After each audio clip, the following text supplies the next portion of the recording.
Hey.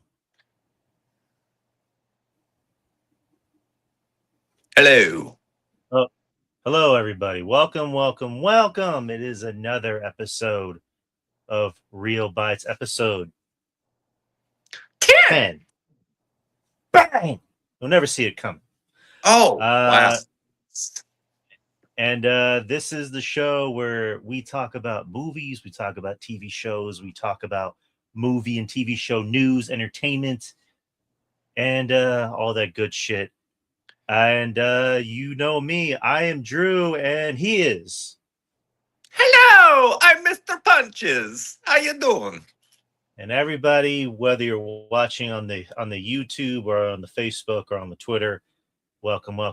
We got some things to talk about. A lot of things, some fun things, some not so fun things. Rough week. Rough week. A lot of movies. I saw a lot of movies. I know you did. I got to the point where I'm like, I hate movies. I don't want to talk. I don't want to watch any more movies until next week. But let's do something interesting. Let's start off with the news because we got some news things. Unfortunately, I'm gonna have to start off with some sad news. Yeah. You know, unfortunately, it's what I call ripping off the Band-Aid. Because last week, you know, it's like they always say, it comes in threes. This is probably the only time I remember where it came like literally 3 days in a row. Yeah. And I'm referring to starting last Tuesday, the passing of Dolly Parton. Legend. Legendary Dolly Parton. Legend in country music. Movies. She also did movies too. But more known for music and also her humanitarian work. Yep. Which I can relate to the humanitarian stuff. So she did. I mean, when anyone dies, the talk is that they were amazing. They were the greatest person ever. In this case, it was true. Like everyone universally loved Dolly Parton, and also, you know, probably the wrong guy to say this. The very loved in the Black community. Very loved in the LGBTQ community. And she was just someone that she was almost kind of like someone's really cool aunt. You know, she was like someone you wanted to hang out with and you wanted them to like you. And she, good. No, I said this to somebody at work the other day because when she passed, it did affect where I work because of her humanitarian works with giving books away to children. Heavily affects where I work. And so that day, like, you heard Dolly Parton music. I saw every ethnicity you can think of, man, woman, race, sexuality, no matter what it was. I saw people coming in wearing Dolly Parton, and I heard Dolly Parton music. I compare it to what Dolly Parton, and I really don't want to sit there and like kind of square it down in their hallway or whatnot, but what Dolly Parton was to music is what Betty White was to TV. Like, just overall loved.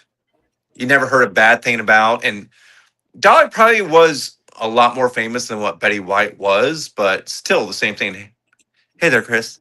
But same thing, loved dearly. And the fact that she did what she could for what she believed in. I mean, you never heard a foul mouth thing out of her mouth. I mean, it was always about love and acceptance.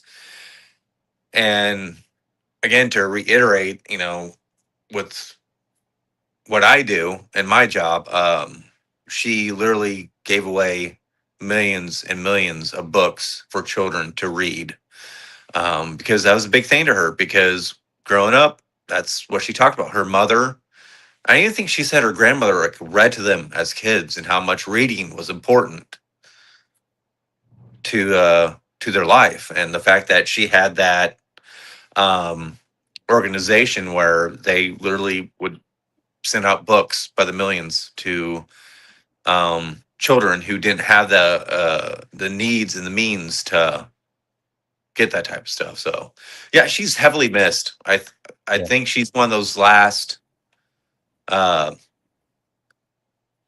I guess you want to say, pillars of Yeah. of wholesomeness that we just not going to get anymore. No, we're not. I mean, it's very few and far between because like she was so loved. Hey, Coke Hogan. The show just started. We're talking about Dolly Parton. She was so loved that even Trump was like, I can't piss anyone off. So even I have to say something remotely kind. Um, but yeah, she did a lot And for the she, community. I he think she lowered had like her and own like library. yeah. She pretty much just had her own library where she donated literally like, it wasn't like a certain number of books, or it wasn't like a certain title or author. It just, she just sent out books to kids Yeah. nationwide. Like it was literally over like 300 million books kids got for free because of her. Yeah, I mean if you can do stuff like that for the kids, like there's nothing no one can say about you.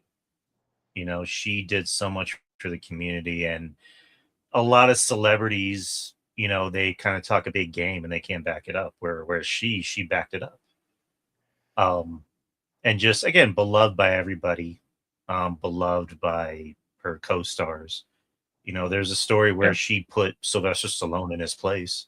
Yep. I forgot what movie they're doing. I think it was Rhinestone, Rhinestone. Yep. where yeah, they were walking down the street and she was gonna. I think she was given like her collar, her Shaw. what do you call it, like her shawl. There you go to a homeless man, and Stallone was like, "Yeah, I'll give you a shot of that bum," and she just started like laying into him, like you would imagine Dolly Parton would, and I'm pretty sure Stallone was like, hey, why you know crazy out there? It's all part of the game. No, that's not Yep. what she said, but yeah, and again, just very few celebrities were like that, and the fact that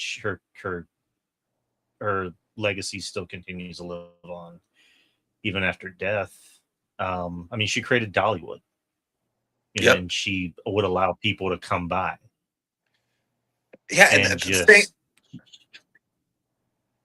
she just seemed cool. Like yeah. all in all, And I mean, she wasn't just nice. She just seemed cool overall. She was that kind of person that you just want to be around. Like yeah, she she always was radiated. herself through and through. Like Yeah, she didn't change for nobody. And the thing is like, what people brought up like the past week when she passed on Tuesday, it was just like, man, it seems so sudden. It seems so sudden. And the thing is, she took the route that very few celebrities go.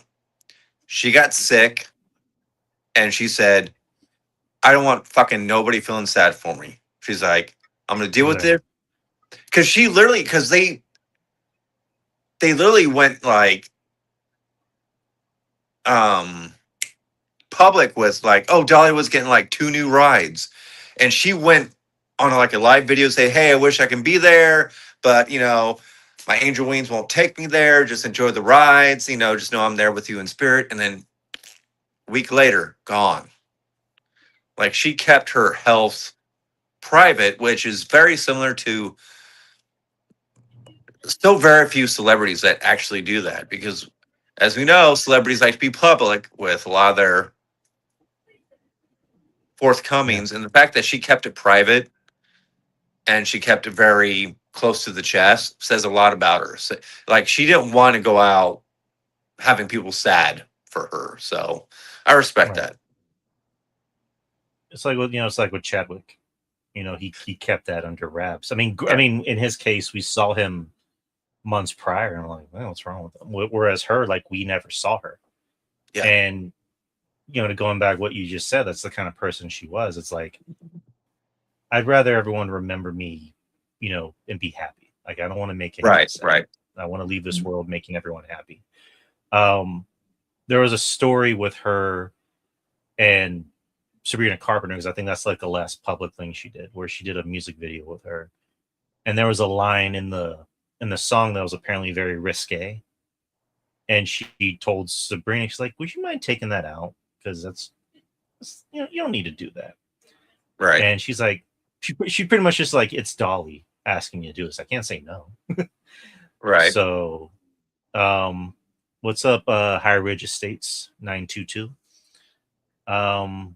Yeah, RIP, rest in power. I'm gonna be saying that a lot through the show with the 2 passings that we had. So, Dolly, you are missed.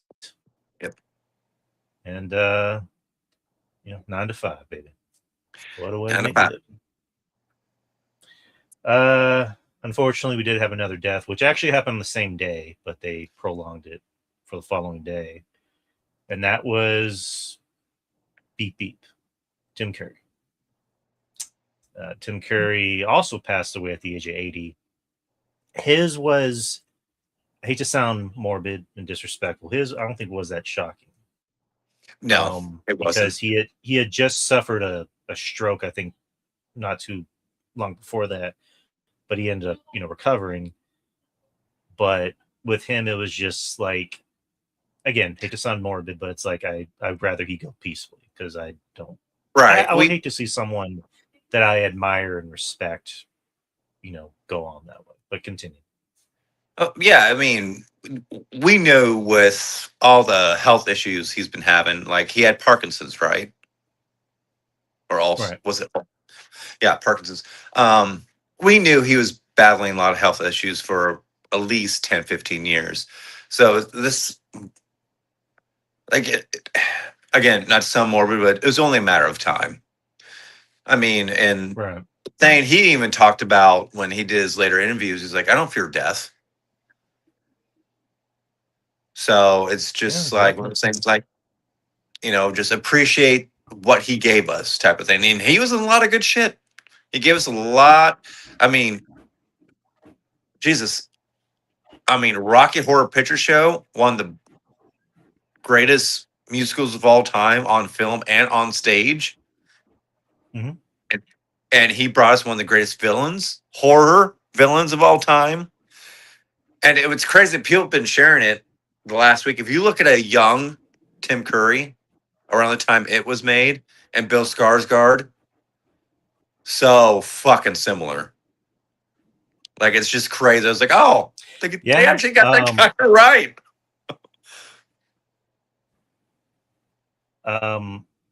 Yeah, just like, he really lived a career. Like, he was big in the 80s and the 90s. You brought up Rocky Horror, which I haven't seen, by the way. Oh my God, you need to. Which it's always surprising how this happens to me, where I seem to forget that was a TV series. That was a movie. 2-parter. And I mean, a lot of people will say that's their Pennywise. A lot of people will say, Bill Skarsgård's their Pennywise. I think it's unfair to compare the two, because they're very vastly different. I think Curry's was more comedic, kind of like that dark comedy, almost like an evil Krusty the Clown when you think of it. Hiya, Georgie, aren't you gonna say hello? My favorite one was when John Ritter is thinking he's kissing Beverly, and then you just see the glove, and it's him going, "Kiss me, fat boy." Love it. He was great. Do you have Prince Albert in the can? Well, you better go get him. It's like he's doing all that shit. Whereas Skarsgård's a little bit more just plain evil, sinister. But then Curry going back, Home Alone 2. He was great in that. Legend. Fern Gully. Yes. Another one. I said There's legend. so many. Scary Movie 2. So I mean, I mean, Wild Thornberries. That's probably another one of his biggest Yes. roles. The As Nigel Muppets. Thornberry. Christmas Carol, not Christmas Carol. No, no, the pirate one. I know what you mean, like Treasure Island or whatever. Yes. Yes. Chris Matthews is reminding us of Clue. Yes. Very 80s. Did you ever watch Wild Thornberries? I did. I did. Back in my I younger just I, days. I just loved how like the wife just was so fed up with his shit. I just love like there's one scene where they're climbing upside down on something, and he's just like, "Look, Marianne, I'm pretending to be a sloth. Look how slow I walk." And she's like, "You motherfucker, I will knock you off this. You better knock that shit off." Yeah, that shit was ahead of its time. It Uh, was so good. and then I saw Lacey Chabert. She put up a nice little post about her animated on-screen dad. So, Yeah. but Coke Hogan is saying he released a new Wave song. Really? I didn't even know he did. I mean, obviously he did music with Rocky Horror, but and there was a song he sang in Ferngully, but didn't know that. Oh, he Pretty was cool. so good in Fern Gully. Oh my god. Just to think, in Fern Gully, you had Robin Williams and you had Tim Curry in the same freaking cartoon. New Wave rock is what Coke Hogan's saying. He just was so good at playing a bad guy. Like that was like his bread and butter. He always looked like he was up to no good. Like in Home Alone 2, when he's already ready to like go after, I think not go after Macaulay Culkin, but like, catch him in the act. Right. Um, there's that one funny. I mean, it's not a fun. It's like a cool scene where like it shows the Grinch Who Stole Christmas, and then he's doing Yeah. the smile, and then it cuts to Tim Curry doing that. Where I'm like, I don't know, like Transition. Jim Carrey was all right as the Grinch, but it's like Jim Carrey really Oh, should have been the Grinch. could you imagine Tim Curry as the Grinch? Holy shit. That would have been like another Pennywise. Yep.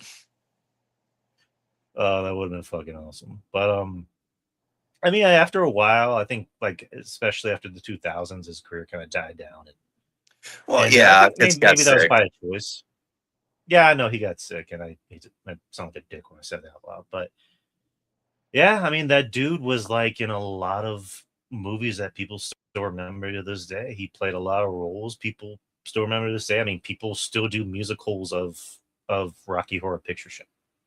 It's going on right now. I mean, they literally just did a tribute to him because I can't remember the actor. He played Dracula in a movie. It wasn't a great Dracula. Dracula Untold or something. Oh, Luke Evans. Yes, that he's playing Tim Curry's role in the Broadway play right now in Rocky Horror. So rest in power, my good guy. Rest in power. And I don't think he's going to heaven. I think he's going to space. Yes. I love that video. That's become my new favorite video of him going, "I'm gonna go where I can't be persecuted," and that's Space. Just he can't hold in his laughter because he's like, "This is so ridiculous," but I'm gonna sell the shit out of this. Hell yeah. And then lastly on Thursday we had another huge death, and that was Optimus Prime, Peter Cullen. Yeah. Who was older. He was 85. Again, another actor who, like Dolly, he hit it because I don't remember him really making an announcement that he was sick. No, and again, 85, great age. But again, it seems sudden. Like I know people say like 85 is not young, but still at the same time, when it happens, you're just like, ugh. And with Peter Cole, I mean, huge part of my childhood. I'm sure yours too, Drew. And yeah, Chris, it hit me hard too because that voice is what sucks because we're not going to get that voice anymore. He said he based that voice off of his brother because his Yep. brother went to Vietnam, I think. Yep. And when he came back, his voice changed and it sounded more heroic. So Yeah. he based it off of him. I again, like, Transformers unfortunately wasn't my thing. I mean, the movies weren't that great. The first one was okay. The second one was passable. Everything else after that wasn't that great. Bumblebee I loved. Um, I do acknowledge that obviously he meant everything to everyone, and like it's funny. We went to Universal Studios, and we went on the Transformers ride, and afterwards you had Optimus Prime saying like, "Transformers, you did well," and even me, who's not even like the biggest fan, I'm like, that's cool.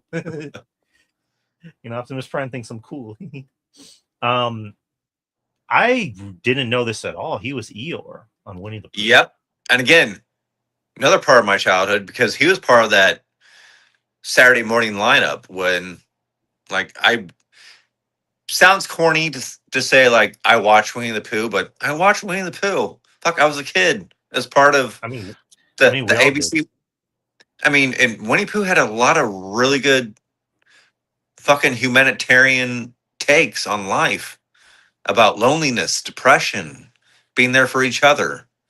Like there's this episode of Eeyore where the whole thing was based about him trying to find his tail, and he was being depressed, and Pooh and Piglet were there trying to comfort him, and Eeyore sitting there is like, I don't know what I'm gonna do the rest of the day, but I guess I'm just gonna sit here and contemplate the rest of my day.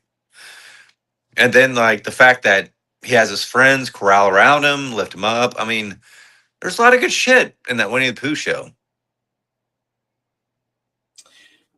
So let's I'm just pulling up his filmography. So um, let's see who else he was.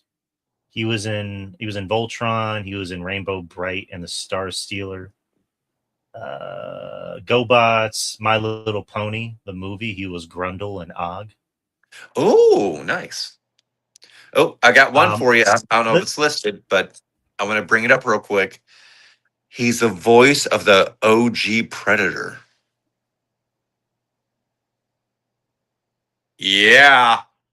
uh, he voiced King Kong in King Kong Lives, so that's kind of Oh, cool. GI Joe the movie. He was Xandar, Nemesis, Enforcer, and you just mentioned he was Predator in the Predator movie, or the animated movie. I'm sorry. Yogi in the Invasion of the Space Bears. He was Ranger Rubido. And then Pooh's Grand Adventure, the Tigger movie. Obviously, as Eeyore, Treasure Planet. He was Captain Nathaniel Flint. oh shit. Forgot about I've that. never seen Treasure Planet. Oh, I've great never movie. seen Great Treasure man. Planet. There's a I it, I hear it that a has lot. it has a cult following. A lot of people want to bring that to live action, which I think would be super fucking cool. And then that was just movies. So TV stuff. He was on Spider-Man and His Amazing Friends. He was Bruce Banner and Mysterio and Red Skull. What? He was on. He played and also on another Spider-Man TV show. He was Red Skull. He was Sourpuss on Pac-Man. Okay, nice. The Little Rascals. He was Officer Ed and Pete the Pup. Knight Rider. He was Carr. Karr. Not Mr. Feeney. Mr. Feeney was. I know. I know. I Was, was sitting there. I was like, "What?" yeah, Coke Hogan saying a lot of voice acting credits. Yeah, this dude lived a life. Yep. He was on the Dungeons and Dragons cartoon. He was on the Dragon Lair cartoon. He was on Heathcliff and the Cadillac Cats. Snorks, the Voltron, Alvin and the Chipmunks, obviously Transformers. The 13 Ghost of Scooby Doo. G.I. Joe, a real American hero. He was Airborne in Xandar. He was on the Rambo cartoon, Muppet Babies, Ghostbusters. He was Eddie Spencer Sr., Haunter, and Floatzart. Pound Puppies, The Adventures of Johnny Quest, My Little Pony, Brave Johnny Star, Quest. DuckTales. He was on DuckTales, man. Hell yeah. Life is like a hurricane here in Duckburg. Hey. Racing lasers, Ah. airplane. It's a Duckburg. Again, Saturday mornings. History, or rewrite history. I don't want to get demonetized. Well, I'm not getting paid. So, yeah, he was DuckTales. He was Admiral Grimmets, Bank Job Beagle, Mad Dog, McGurk, and Lestrade. So, Oh, and then let's the real not forget. Ghostbusters. Go ahead. He was in an episode or two of Invincible, if I'm not mistaken. Yes, he was the traitor. Yes. And yeah, I think that was the last thing he did. Yep. Yeah, there's so much shit on here. He was in Teenage Mutant Ninja Turtles. He was on the Gummy Bears, Chippendale Rescue Rangers. Somebody mentioned that. He was Monterey Jack. Okay. Wow, a lot of good shit, man. Tailspin. There's so much my here. I don't god, even know Tailspin! Holy shit, that takes me back. I had the toys for Tailspin. I don't know how I'm going to get through all this. He was on Doc McStuffins as Eeyore. Rise of the Teenage Mutant Ninja Turtles, Invincible, like you mentioned. That was literally the last thing he said or did, actually. So wow, he was a fucking legend, man. There was a clip I saw where he was at a con and someone had asked him, "Can you do a conversation between Optimus Prime and Eeyore?" And he just starts talking in his ear. He's like, "Hey, Optimus, Eeyore." He's like, he like says something like, "Someone stole my tail," and then it cuts to, because they do it in stop motion, so they have like a Eeyore toy and an Optimus Prime toy. And then, like, when he says someone stole my tail, cuts to Optimus Prime doing this. Whose butt am I gonna kick? So like, man, that's great. But R.I.P. Optimus. Yes, Mr. Prime. But let's get to some other news, some more happy news. Yes, we rip the Band-Aid off, as I usually like to say. Did you ever see Days of Thunder, Tom Cruise flick? I believe I have. When that movie came out, I was 5. So I'm pretty sure my parents rented it when I was 6 or 7. Because again, Midwest, race car driving, Tom Cruise, right after Top Gun. I'm pretty sure I watched it. And I've seen clips of it. I'm just like, this seems familiar. I've never seen it. I mean, I've heard good things because I asked the wife about it. I'm like, was the movie like a big hit? And she's like, yeah, it was actually. I think from what I heard, it became bigger on video, on like home video, VHSs. Remember those kids? Oh, I do. I do too. And but yeah, it's just like when I think of like every single big Tom Cruise movie, obviously Top Gun, Interview with a Vampire, Mission Impossible, A Few Good Men. Days of Thunder almost seems like that. I wouldn't say like a forgotten movie, but it's like it almost seems like that underrated Tom Cruise hit. It's more depressing. Yeah, sounds like it. But kind of like Top Gun, where we got Top Gun Maverick, we're gonna get Days of Thunder 2, Electric Boogaloo. No, but yeah, Anne Hathaway joins the cast, and someone's happy about that. Quaid. Hathaway has been cast opposite Cruise in Paramount's long-awaited sequel to the 1990 racing film. Cruise announced the casting during the week, making this one of the biggest news stories of the weekend. So, can I point out? People are immediately thinking that this is his love interest, which I don't think it is. No, I mean she's younger than Cruise. Is it Cruise like 60 something? She's our age. Anne Hathaway is literally the same age as me. I think her birthday is like in the same month as me. Yeah, Cruise is 60. And it's funny because the character he's playing in Digger is the same age as him, but they had to make him look old because Tom Cruise doesn't age. No. Yeah, I don't think that's the case because, like, you know, somebody, when I say people were making a big deal about it, somebody was making a big deal about it, and that was the other Quaid brother. I like how Jack Quaid is like I don't have anything to do with any of you fuckers. He's the more sane.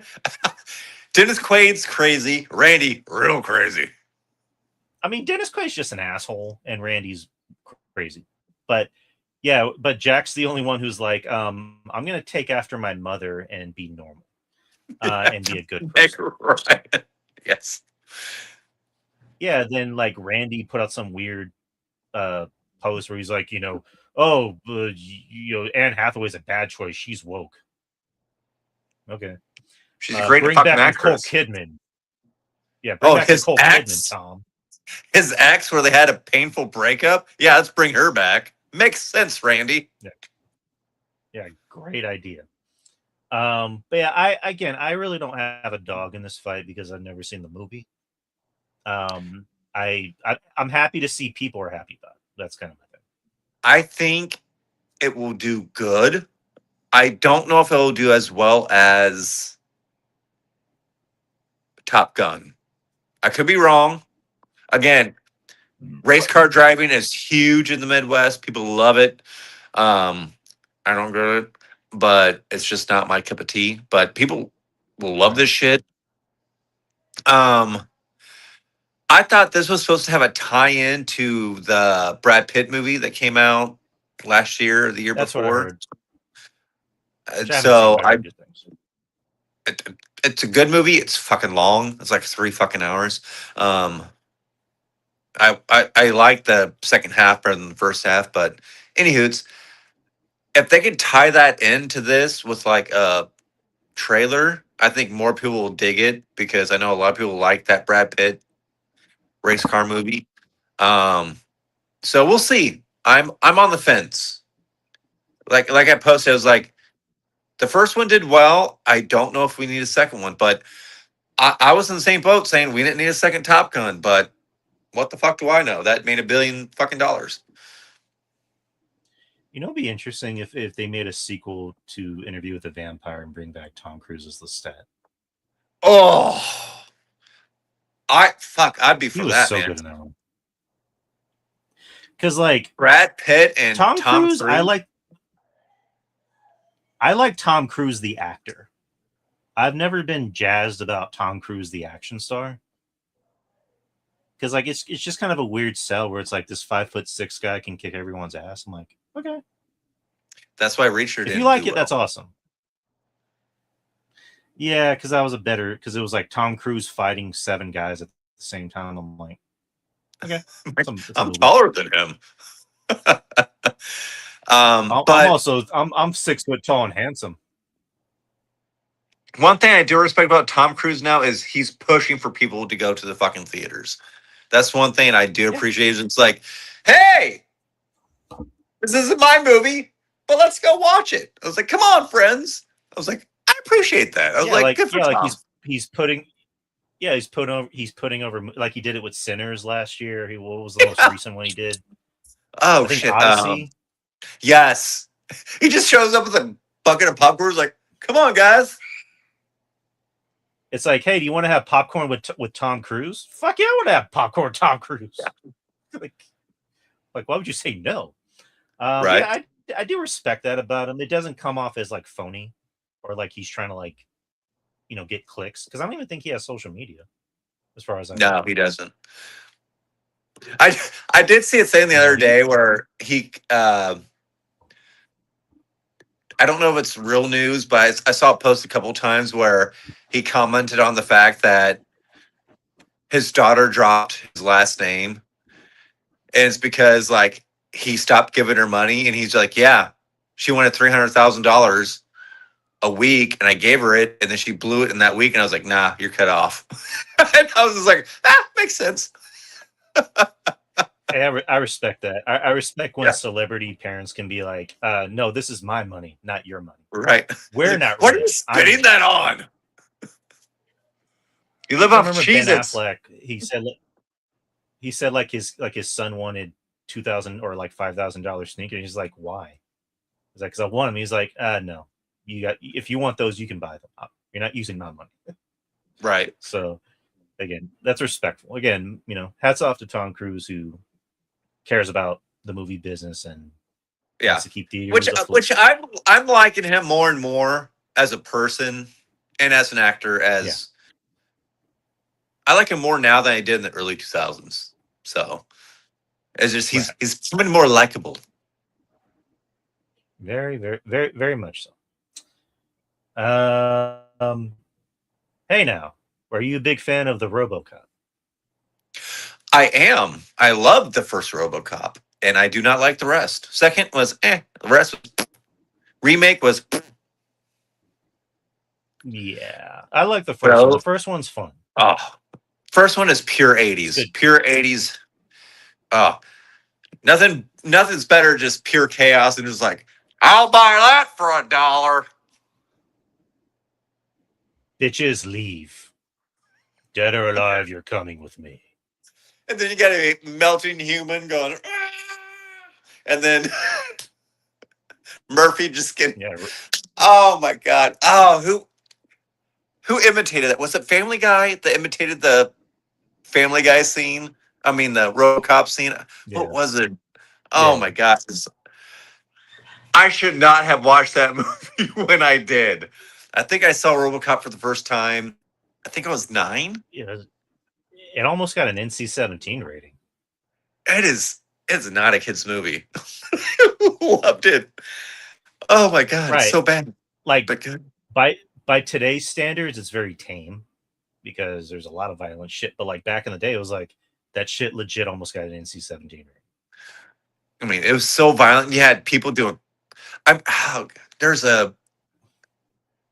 During that time, I don't know if he's still around, but he was a character actor, and he's the one that did like the cocaine on the glass coffee table. And you're just like, what's going on? I'm sitting there going, why is he sniffing sugar? Because that was like 9 or 10. I was like, is that sugar? What's he doing? Oh man. But never fear, Amazon Prime is going to do a RoboCop reboot series. Is it a series? Yeah, it's a series. And we got our RoboCop. It is the wonderful Dan Stevens. Oh, True, you're freezing up on me. Oh, hello.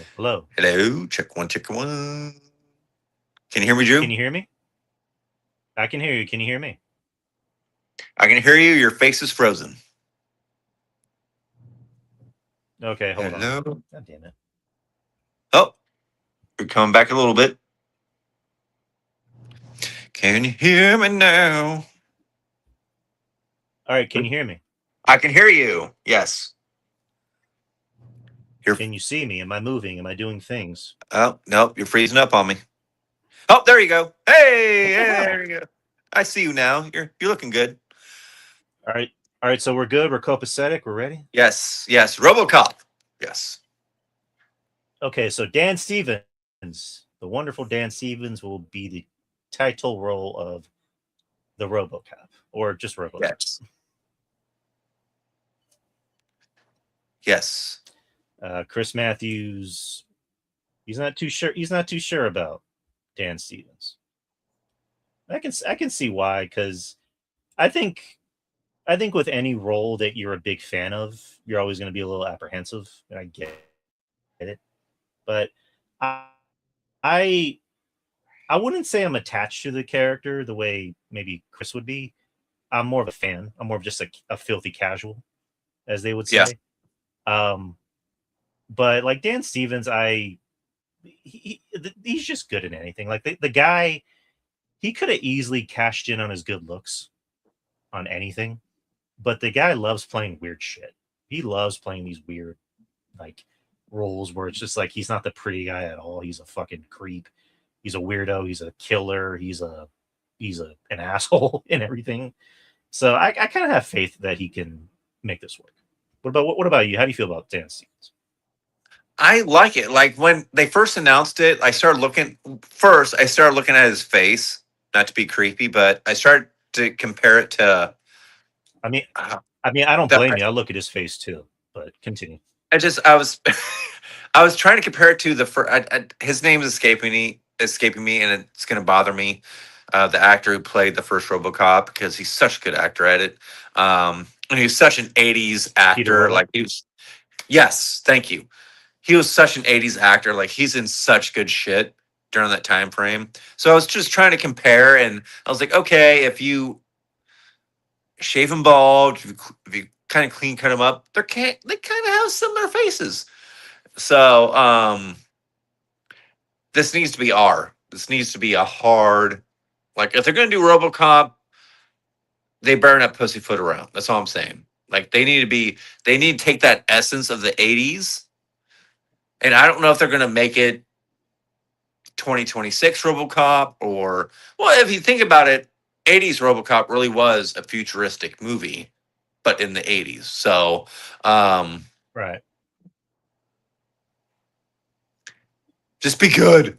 That's all I can say. Just be good. And it's Amazon. Amazon has a pretty solid track of being good shit. So Yeah. we'll see. I'm excited. Yeah. Yeah. I want the It's funny 'cause I tagline. remember Draper. You guys remember Draper and B Show and Shaheen were discussing it a few weeks ago, where it's just like who could play RoboCop, and there was a lot of ideas. I think Draper was like just go older and grizzled, and they went with Dan Stevens. I'm like, all right, not a bad choice. I know Chris is saying he's too pretty to play him. I mean, I don't. I like I mentioned with Dan Stevens, like he really doesn't want to be a pretty boy. So I think they'll play this as him not being pretty. It's kind of, I know it's like two very different things, but it's like with Heath Ledger when he was the Joker. Everyone was like, "Oh, pretty boy playing the Joker," and it's like he knocked it out of the park. Again, two very different roles. I know I'm maybe going a little over the top with it, but I think he can make it work. In my opinion. Oh, definitely. I mean, if you remember Peter Weller's in the beginning of the first RoboCop, he was clean cut. He was, the man's man. He was a police officer that was doing the right by the justice and the government, doing the right thing. And then he got blown to bits by like 10 different dudes. So I want that same scene in this. Give me Dan Stevens getting blown to bits. Fucking his arms flying off and he's just going.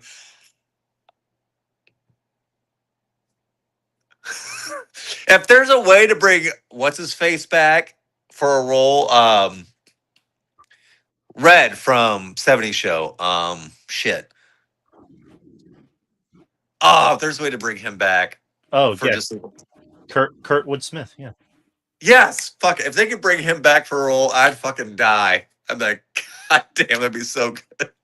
Because he was so good in that role. And who should play him, and maybe he might be overused, is Walton Goggins. Oh shit, he's already bald. Yes. Bitches leave. Yeah, bitches leave. He's great and everything, but yes. But yeah, that's happening. And again, Prime isn't afraid to go hard on it. Yes. Definitely. Other news. Well, there's a lot here. I don't even know if we can get through these. This is just like random shit that ChatGPT chose. Shoot the shit. If you're a Pokemon fan, if you're a fan of the Pokemon like me, they will do a Wallace and Gromit style stop motion series of Pokemon. The upcoming stop motion project, The Misadventures of Sirfetch'd and Pichu, received attention this week after new details about the Wallace and Gromit studio produced series surface. So that's something to look forward to. Yes. So I don't know if you have any thoughts on that. No, I've not to nerd out, but I've seen all the Pokemon cartoons. Thank you, Netflix. I don't care how old I get. I'm always gonna play a new Pokemon game. Yes, like I'm a kid forever. Gotta catch them all. Let's see. This is just movie stuff that we'll save for the box office. Another movie that's getting a sequel is How to Lose a Guy in 10 Days. Don't need Kate it. Hudson is producing a sequel to How to Lose a Guy in 10 Days, one of several major movie developments reported during the week. I hope McConaughey is not wanting to do this because it's beneath him. I mean, I can see McConaughey being like, "Yeah, I'll come back." All right, if the movie's good, all right. I mean, if the money is there, you know what I mean. It's so funny. I just listened to Joey Numbers talk about there's not really any romance comedies that's coming out. It's always horror based, superheroes, and things getting lost in the shuffle. Is like he really, and he's sitting there and he's making his points and he acknowledges he's not a real movie person like us. Like he just watches stuff. Like he loved Widow's Bay. Like he watched Obsession and he watched something else. He said he really Really? liked too.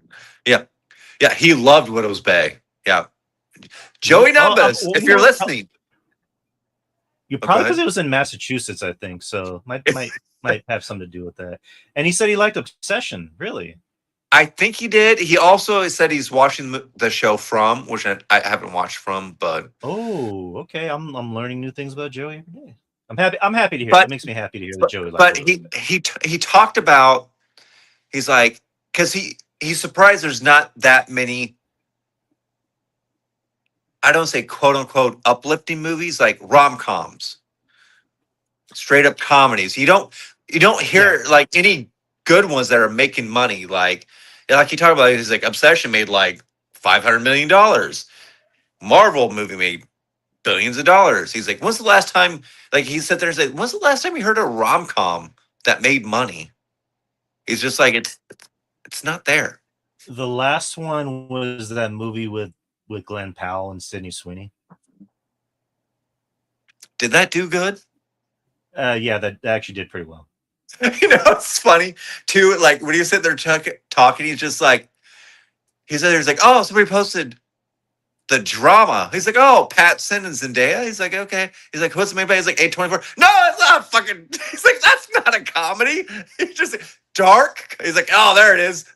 No, that was definitely not a. That was definitely That not is a, not that a is rom-com, not. I I'll tell you sat that there much. when he was talking. I was like, "That's not a comedy. That's not a rom com." He's like, "Oh, the poster looks cute," and he's like, "Wait, 824?" He's just like, "No." He's like, "This is not a rom com."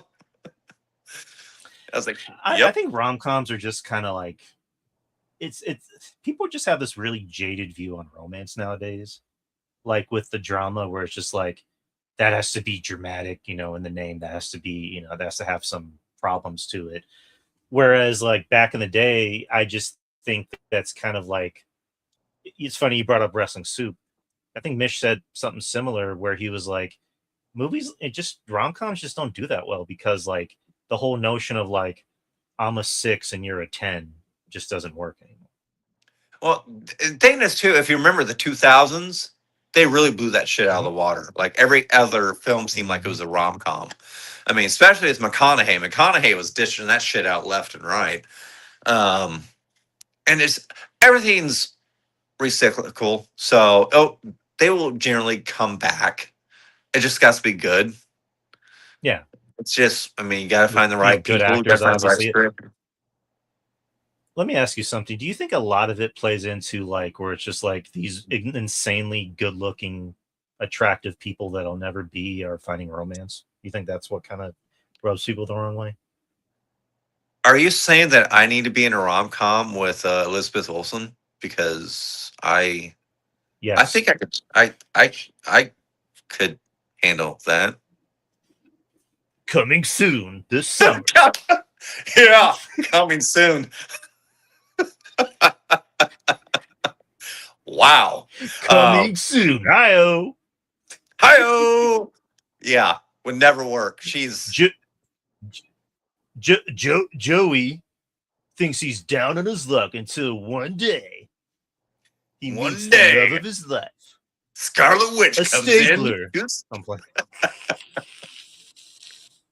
Lady Red comes in looking to spare, looking for a magical book. And I'm like, whoa, let me help you. Awkward fella. Not gonna Rated happen. PG-13.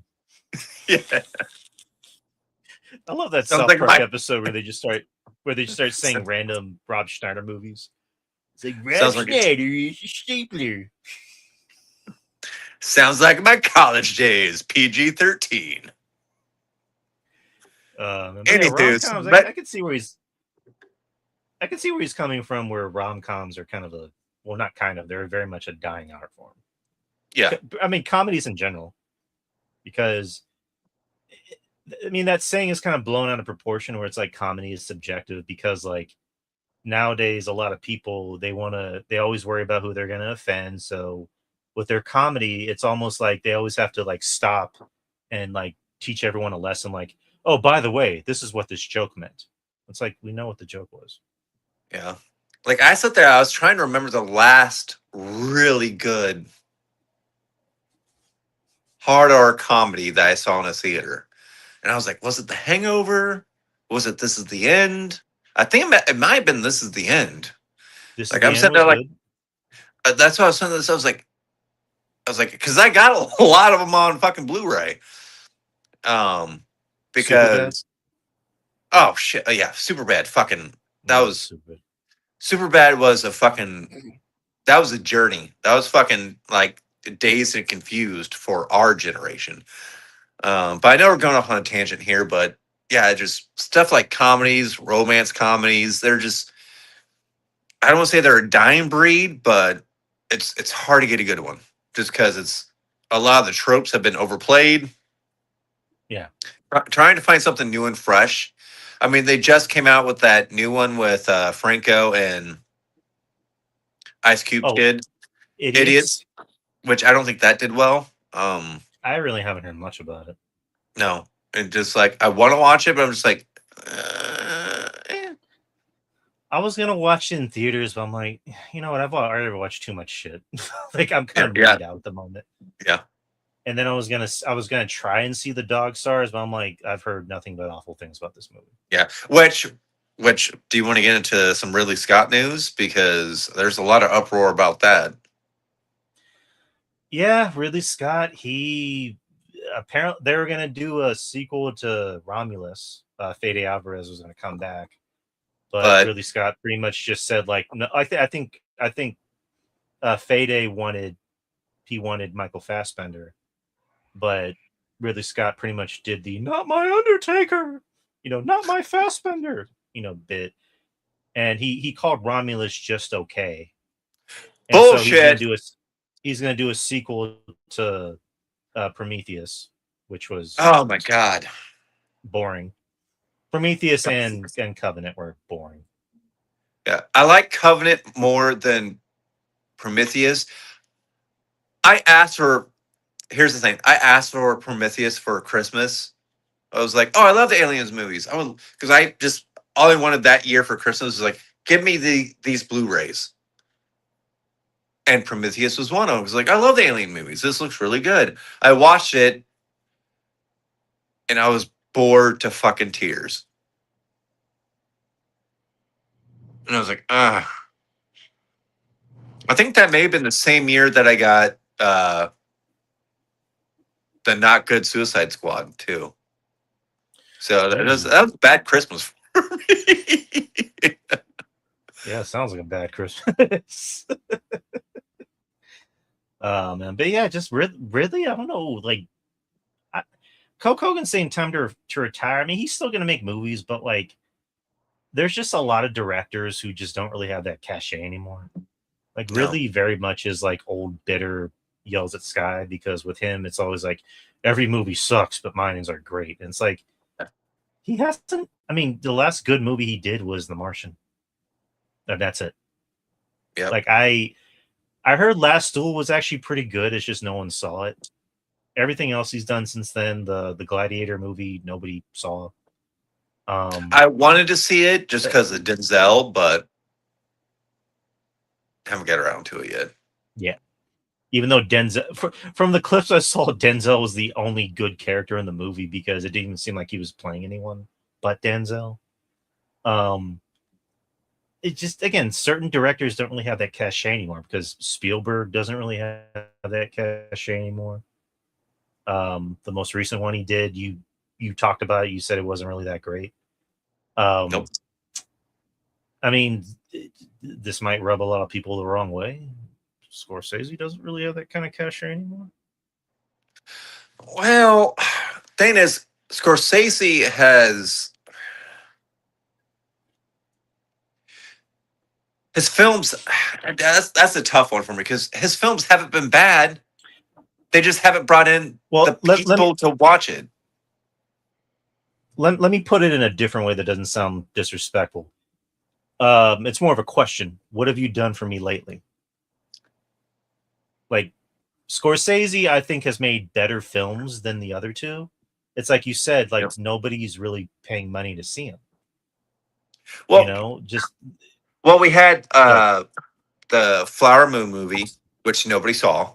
Yeah. Just because I don't think nobody wanted to see that type of movie. To be honest, it didn't get the attention that people wanted. And before that was The Irishman, and Irishman was a Netflix movie, right? Yeah. And Irishman was like 3 hours or 3.5 hours. Yeah.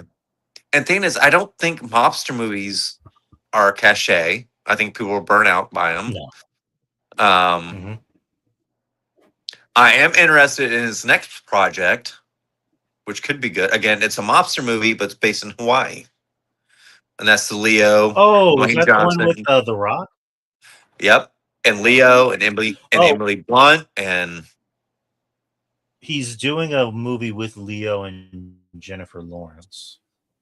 I know. Oh, about you're that. right. They're already filming that.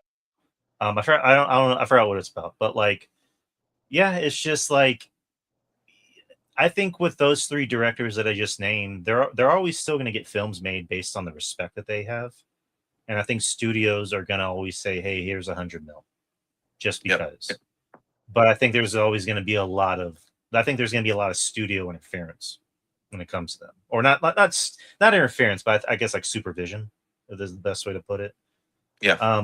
Whereas Nolan, Coogler, who's another Free one. range. You can kind of throw Kreger in there too, even though he doesn't use like crazy budgets. James Gunn, like those guys are kind of given free range to do whatever the fuck they want.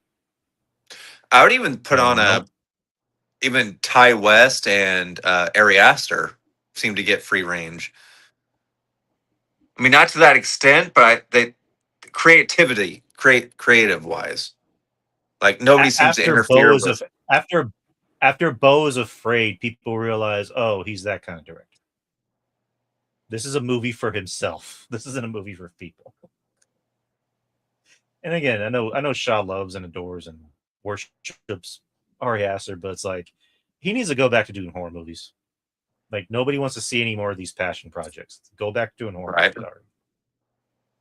And I even told that to Shaw, and Shaw was like, I agree. Shaw even went, I agree, do horror movies. Ty West, I mean, if he's with A24, then yeah. Well, I've seen the stills for his next upcoming movie, and it looks pretty good. The Johnny Depp Ebenezer movie. Oh, he's doing that. Okay.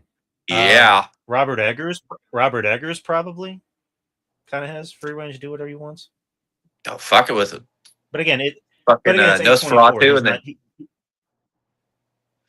gets that A24 cachet. Universal. Yeah, but he's not doing Universal. He's not doing Warner Brothers. So, but like Nolan worked with Warner Brothers, and then he jumped ship to Universal, and then it's like his first project is like, I want a $200 million budget to do a movie about the atomic bomb, and that somehow worked. And then it's like, I want a $200 million budget to do a movie about the Odyssey, and that's become his highest grossing movie ever. The highest grossing R-rated movie of all time. Ryan Coogler, who started out doing indie movies, he did Fruitvale Station, and then he did something on paper which shouldn't have worked with Creed, and then made that work. And then he was able to do something on a bigger budget with Black Panther, and that made $1 billion, and I got nominated for Best Picture, the only superhero movie getting nominated for Best Picture. Not even Dark Knight did that. I think. And then what happens? He does something more original with Sinners, wins an Oscar for it, and now he's coming back to Marvel, and I think he's shooting that on 70 millimeter, from what I heard. Nice. Yeah, and I'm pretty sure Marvel's like, do what you want. We're not gonna interfere. You want an Oscar? You know more than us. You're better than us. So, and then James Gunn, same thing. He can do whatever the fuck he wants. Like Marvel didn't give him notes. DC sure as shit didn't give him notes because he's running the motherfucker. But yeah, I just think it's those four guys where it's like they have that cachet to where they can jump ship to different platforms and Right. kind of do whatever the hell they want. Whereas an Eggers, he feels more comfortable in A24. Yeah. Because there's less constraints. It's more his boat. Kreger, I think, is only with New Line, if I'm not mistaken. That sounds right. I believe so. I believe it's a New Line because with Barbarian, he had passed that around different studios and all of them had notes.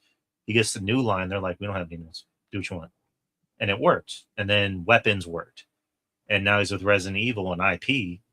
And from what I heard, that's another thing of like, do what you want. You're already 2 for 2. You're about to be 3 for 3. Probably. Yep.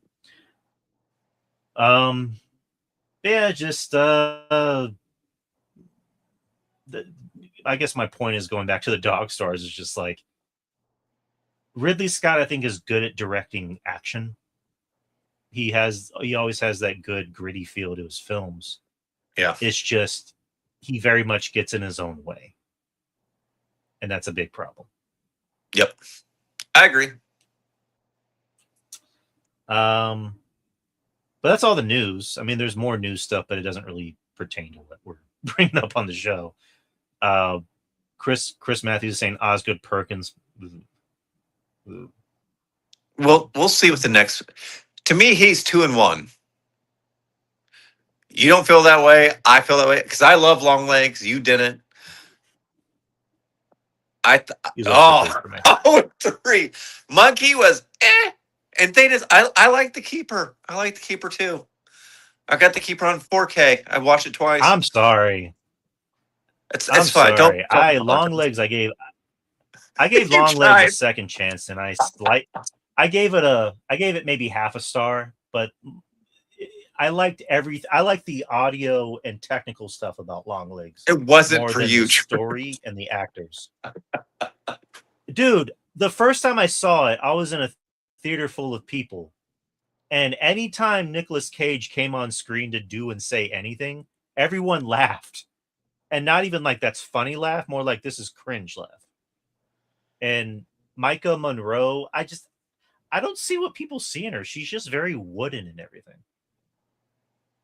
And I don't know if that's by design, but it's just like I don't see her the way other people see her. Like, I'm sorry. You know, Blair Underwood was maybe the only good actor in the film to me because he seemed like a person. It wasn't for me. It was for other people, but it wasn't for me. And then the monkey, it was just, they were trying to be funny. It just wasn't funny at all. Nobody was laughing at the comedy. And then Keeper, I wanted to like a lot more than I did. It wasn't for me. Not Osgood Perkins, his films aren't for me. You know what? And I respect you for that, Drew, because you know what? So what Osgood Perkins is for you is how I would describe people who don't get Quentin Tarantino.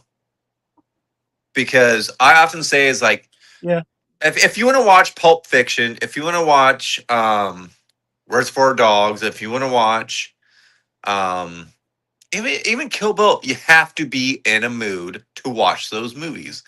And I feel like you have to be same thing maybe with Osgood Perkins. You have to be in a mood to maybe watch those movies. Because I can tell you, I just can't go in on any given day and be like, I want to watch Pulp Fiction.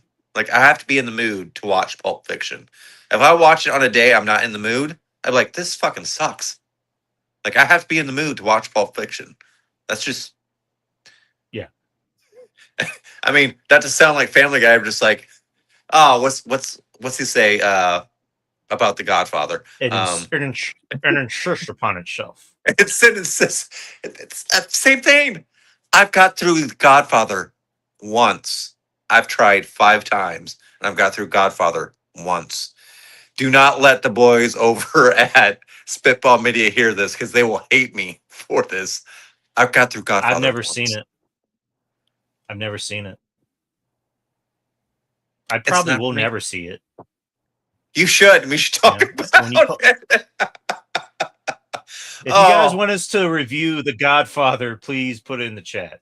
Matter of fact, no. send it to my No. send it to my Cash App. Send it to my Cash App. I'll we'll review get it so for much 50 hate. Oh god. I'll review it for $50. How's about that? I'll review it for $50. Send it to my Cash App. Wow. And I am dead serious. If you want me to review movies that I don't want to see, then Cash App me the money to watch it. Wow. Yeah, Chris is like, you've never seen The Godfather? I haven't. I'm sorry. I haven't. And it's not because I'm too cool for school. I'm just like, I just haven't seen it. I probably will never see it. It's insistent upon itself. Yeah, I think I pissed off Chris, because Chris is like, you have to see it at least once. I'm like, I have. I've seen it once. Out of 5 times, I've seen it. I don't know. Same Like, thing usually the older movies that people love. Hey, I'm going to put Godfather up there, and I'm going to get hate for this. I'll put Godfather right up there with Game of Thrones. I've never got past episode 4 of Game of Thrones. I haven't. I mean, that's not really that much of a hot take, because a lot of people don't really like Game of Thrones. But everybody tells me, you got to get through the first season. You got to get, and it's amazing after that. You got to get to the red wedding. You got to get to the, like, I've tried. I've tried 4 times. I've seen Dinklage have a threesome with 2 lovely ladies, and I can't get past it. I have another hot take for you. Ready? I've never watched The Sopranos. That's okay. I mean, I know people who tell me they hate Lord of the Rings. I'm just like, that's on you. I love that shit. Yeah, I mean, people say they hate Marvel. People say they think The Dark Knight's boring. I'm like, okay. Everybody has their own loves and dislikes, and that's fine. Hey, I mean, Draper didn't like Brand New Day. That's fine. Yeah, he's just wrong. Wrong. I'm playing. Oh, segue. We want news. Marvel. Jen and Lynn in my soul. Somebody might get Marvel's money. Whoa. Yeah, Cody Rhodes was seen at Marvel Studios last week. Yep. Yeah, middle of last week. He put on his Instagram.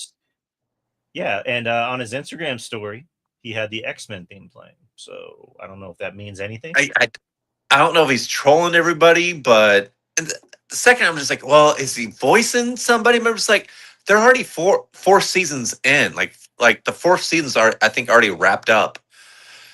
So I don't think he's voicing a character on X-Men 97. And I'm just like, if he's gonna be in the new X-Men, who could it be?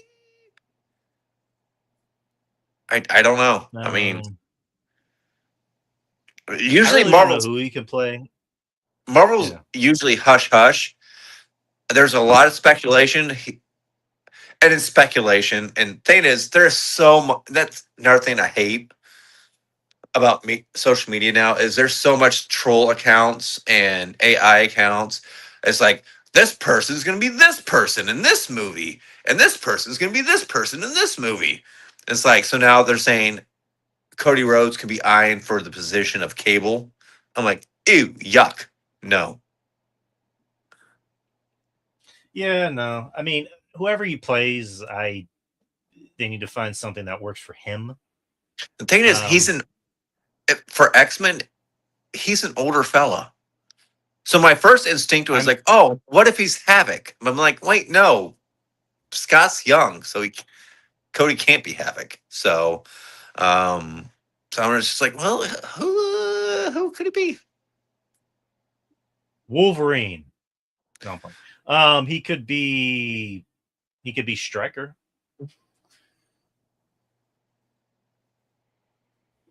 Don't put that evil on me.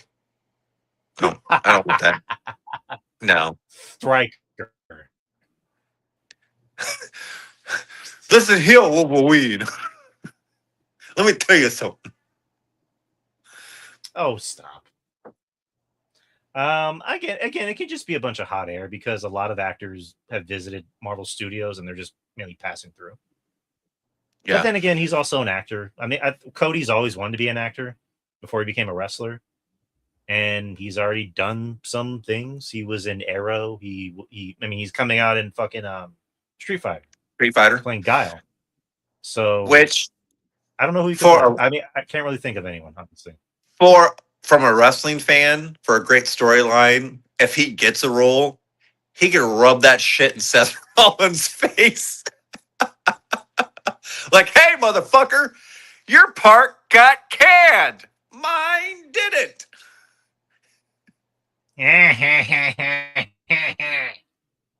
Right? Just like, oh my God. But put in the chat, people, wherever you're watching on YouTube, Facebook, or Twitter, put in the comments, the chats. Who do you think Cody Rhodes is going to play in the MCU? I think it's going to be Miles Morales. Blade. I joked about that. Why the fuck not? Why not? Some motherfuckers always trying to ice skate uphill. That's all I gotta say. Some motherfuckers always try to wave up. Oh my God. He got the hair. Can you imagine him? Can you imagine him doing those breathy promos that he does on Raw? Where he's like, some motherfucker always try to race uphill. What do you want to talk about, Dick and Frost? I have to finish the story. Fuck yes. Do it. He's a daywalker. And then just randomly cry for no reason. Yes. See, there you go. There's our Blade. Yeah, pay us, problem. I think that, are we done with the news? I think so. That's all the news I got. All the news. So yeah, let's get into what we've been watching. Go ahead and start us off. I gotta use the restroom real quick. Okay, so what I've been watching. So the first thing, I'm going to say the first thing I watched. I'm going to say that for when Drew gets back. Actually, I watched a few things this week. I'm going to kind of drudge this out because I want to hear Drew's talks. Because I know one thing we watched together was, well, not together, but we both watched it, was a little show called Coyote versus Acme, which was a live action / animated film, kind of like Who Framed Roger Rabbit, where it deals with Coyote or Wile E. Coyote suing the Acme company for all the times that their products failed him in trying to catch the Roadrunner. This filmed actually like 4 or 5 years ago. Warner Brothers canned it to get a tax write-off. And the fans sat there and said, no, we're not going to let this happen. Release the footage, release the film. And finally they did. After 4.5 years, they released the film. And it actually is pretty good. It's a pretty good film. Is it great? Is it life-changing? No. But it's heartwarming. I wondered how they're going to sit there and try to build a character that can't talk. but can emote through his face and body language. And that's Wile E. Coyote, who very much carries this movie throughout the film, trying to get the attention of his lawyer, um, and sit there and try to sue the Acme company, to compensate him for all the wrongdoings they did him over the years trying to catch the Roadrunner. And who is the prosecution's lawyer during this? Well, you got Mr. John Cena. He's the prosecutor lawyer in this, and he's trying to take down Wile E. Coyote in this All right. film. Hey, I'm just talking about Wile E. Coyote taking on the Acme company. A Hello, film my that's been name is shelved Wile E. for 4 Coyote, years. and my name is spelled mud. It's a cute film. So you already gave your review. No, I was pretty much just stalling until you got back because I wanted your thoughts. I just pretty much gave a synopsis of how the film is based around Wile E. Coyote is trying to sue Acme Academy, or not Acme Academy, but Acme, um, the company, for all the years that its products have caused him damage and pain as he's trying to pursue and capture the Roadrunner. Excuse me. Mm-hmm. And I talked about who the prosecutor, the lawyer who is backing Acme is, and that's Mr. John Cena in a villain role, so to speak. And I sat there and talked about like one thing I was looking forward to in this film, especially since it's been kind of canned for 4 years, and Warner Brothers tried to get a tax write-off from it. Um, Yeah.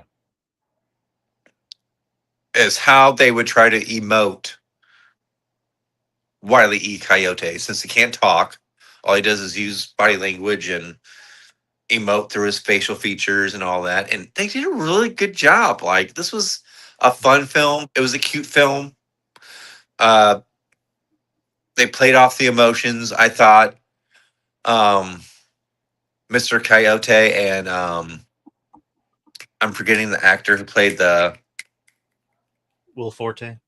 Forte. Forte played a really good job in this. He had a great arc, kind of as this like scary attorney who just like goes for the cheap buck. Like, oh, you had this go wrong. Let's settle it for $150. Let's do this, and like easy way out. That's his main frame in this movie. Is he's just all about the easy buck. He realizes he's a failure. He accepts himself as a failure, and that's where he meets Wile E. Coyote, and it goes off from there. And I like the cameos in this movie. They didn't play it off as like, oh, this is Looney Tunes with a bunch of cameos, and um, we're gonna do a lot of beats and spoofs. Like, they played it pretty straight throughout the movie.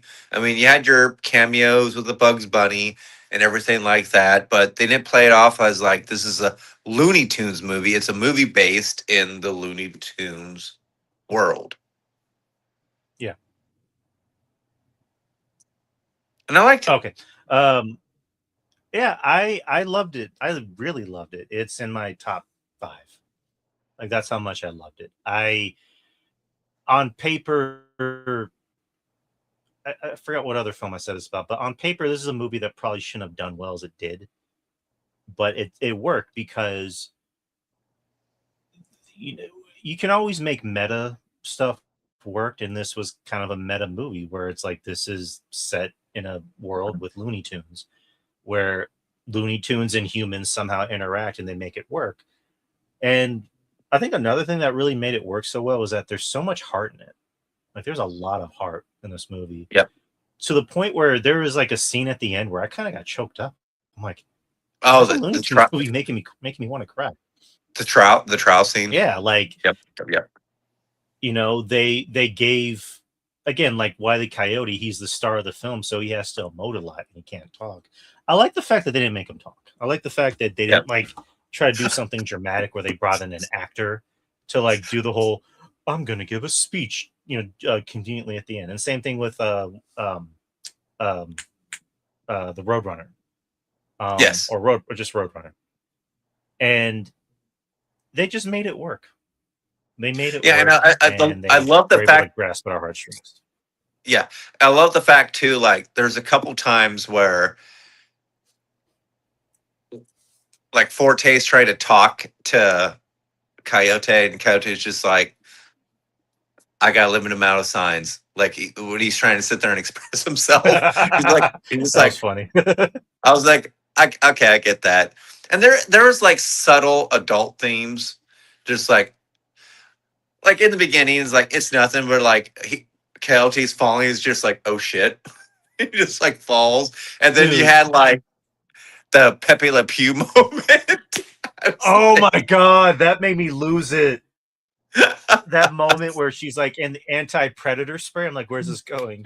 And then she just sprays it on Pepe Le Pew. I'm like, that's fucked up. That's funny. That is so clever. but yeah, like there's subtle things in this movie. And the thing is, I'm probably like, I didn't think I was gonna watch this again, but the more I think about it, the more I think I want to watch it again to appreciate it more, because there's a lot of subtleties, especially again for a character that doesn't have any speaking points. Wile E. Coyote emotes so much throughout this movie with his face, his features, like even in the background when like Forte's talking and he's doing shit in the background that you kind of have to pay attention to. Like, it does such a great job.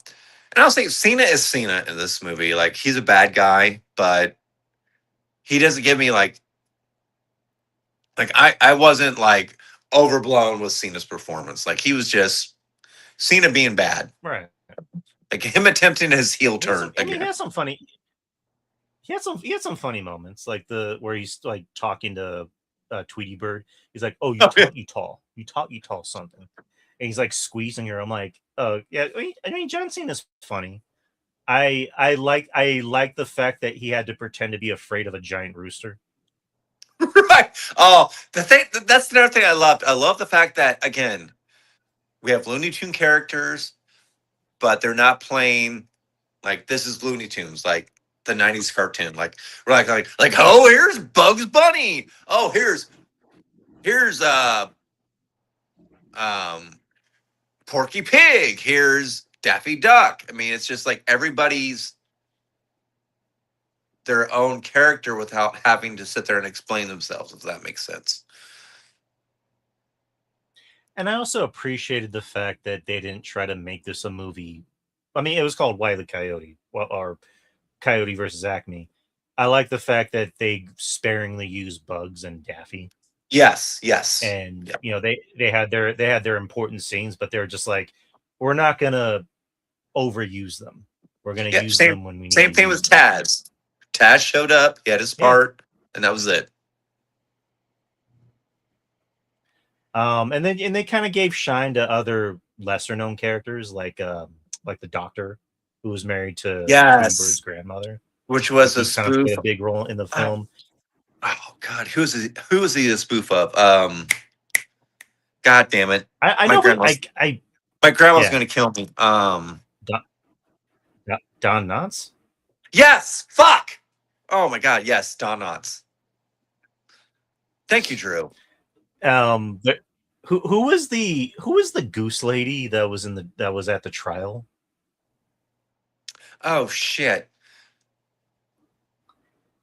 Because she had a line that made me and Betty like die. Because like John Cena was saying something, and because they're going, why yes. Yeah.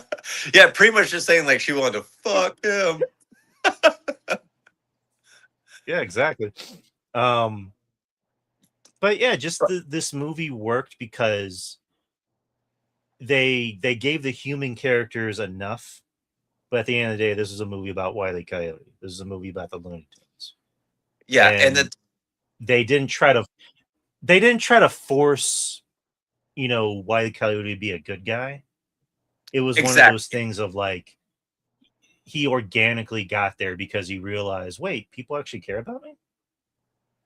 Oof. Um, Will Forte had to get there. Like the scene at the end where, Wile E. Coyote's getting ready to kill him and like eat him, and then Roadrunner puts up a sign saying, Why don't you come back? I miss you." And I'm like, "Oh well, man." no. There was a moment before that that got me is where Forte is just like, have you seen? Have you? Were you witness to all the Acme products um, fail him? And it was like beep beep. It's like, so you were witness to all of his pain and misery. And Roner was like beep beep, and I was like fuck. And that's where he goes, Jeez. and well, he's like, what the fuck? And then actually, let me back it up just a little bit more. Is Forte just like, do you consider Coyote your friend? Beep beep. And Oh then you see god. Coyote go tear up. I was like, God damn it. I was like, that's Like, you it. got me, movie. Don't Yeah. capture my heart, Looney Tunes. Yeah. And it's like those little But just simple moments. I was like, yeah, why good did performances all around. why did they want to shelve this shit for 4 years? Makes no sense to me. Tax, tax write off. But again, I'm happy to see this movie's doing well. Yeah. I would love it if maybe more people saw it next week. I would be kind of bummed out, honestly, if it has a big drop off next week and it's kind of Right. considered a box office flop. I hope not, but more people, please go see this. This is a movie that it's not just for kids; it's for everybody. It's for Yeah. everybody that grew up on Looney Tunes. There's stuff for everybody. If I had any complaints, it's like minuscule.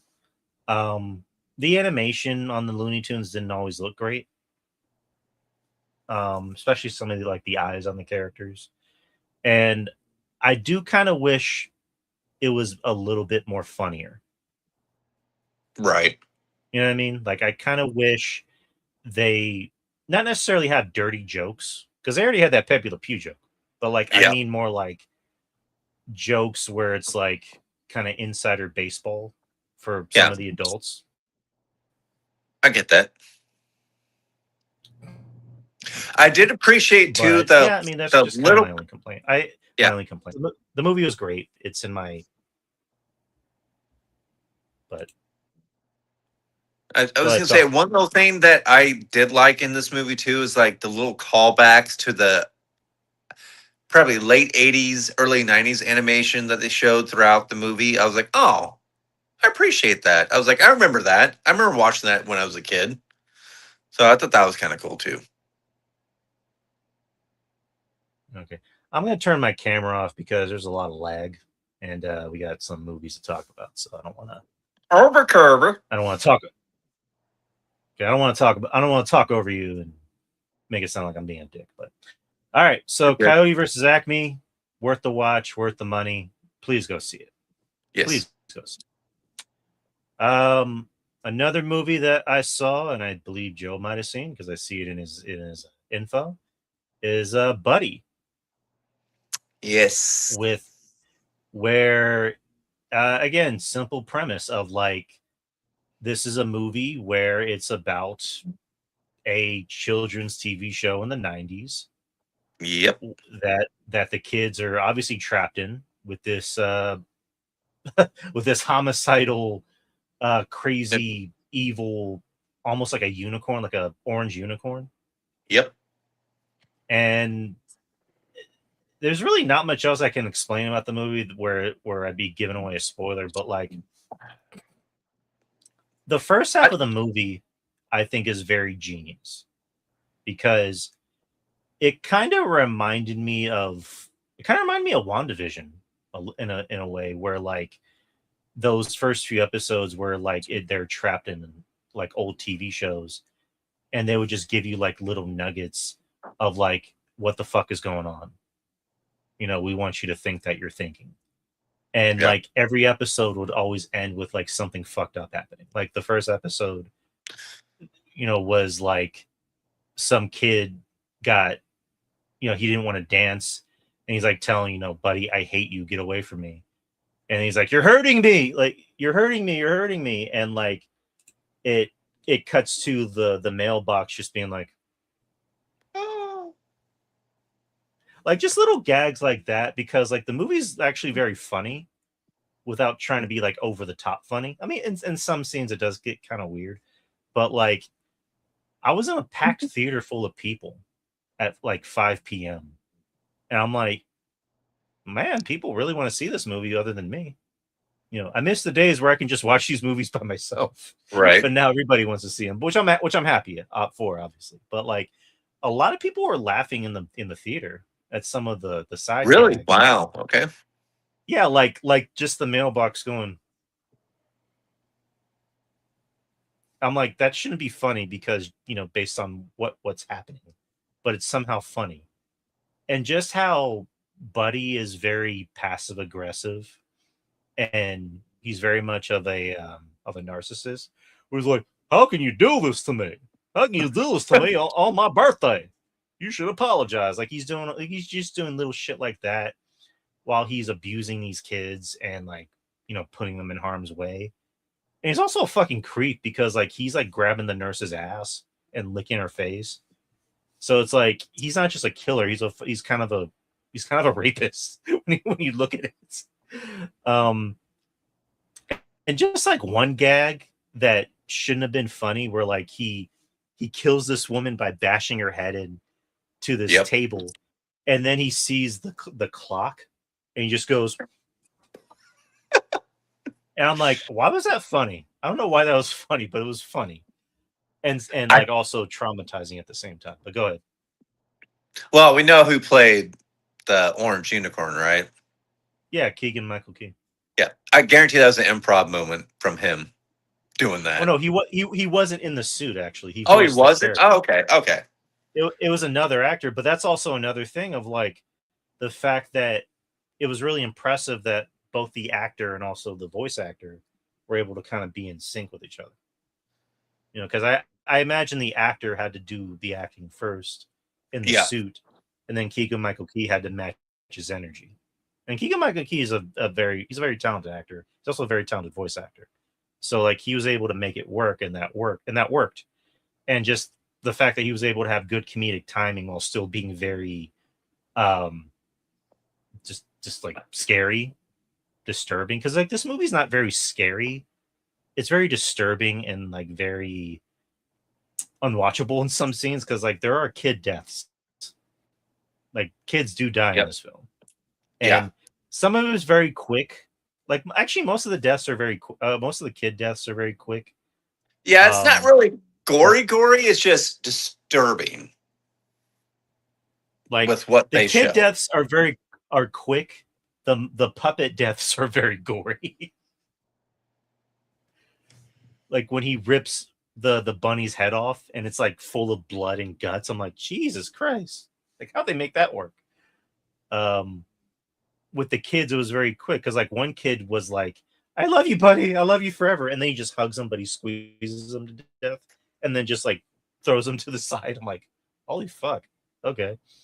And just I thought the kids were actually very good.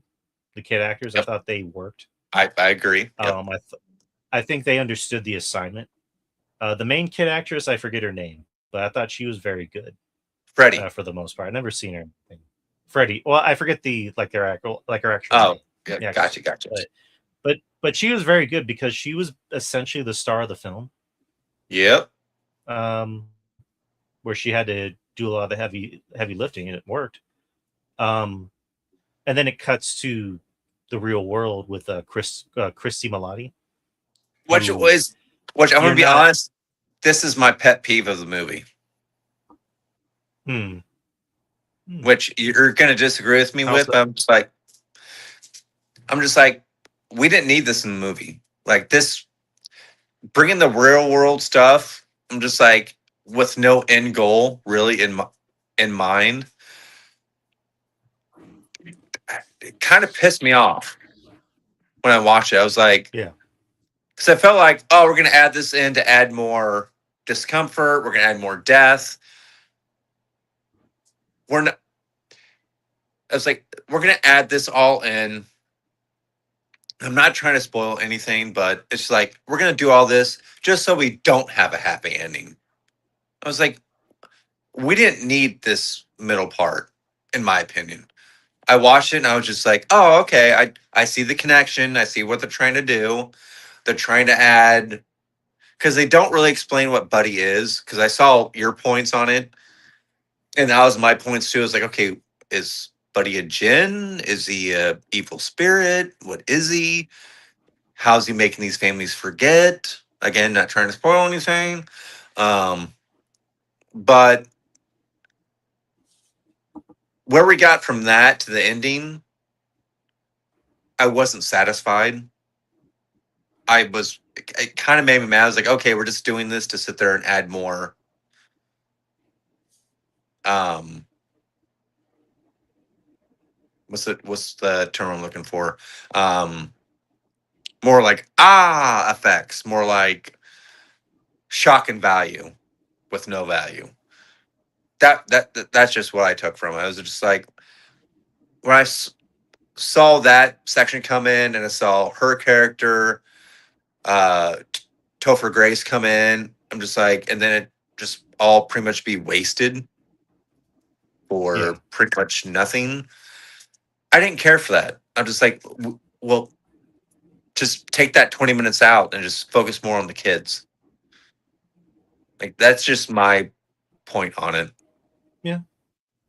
No, I can see where you're coming from, because I kind of felt that way a little bit too, where that whole sequence kind of felt like it was rushed, because I was more interested in the stuff with that was going on in Buddyland, Exactly. with the kids. Diamond City.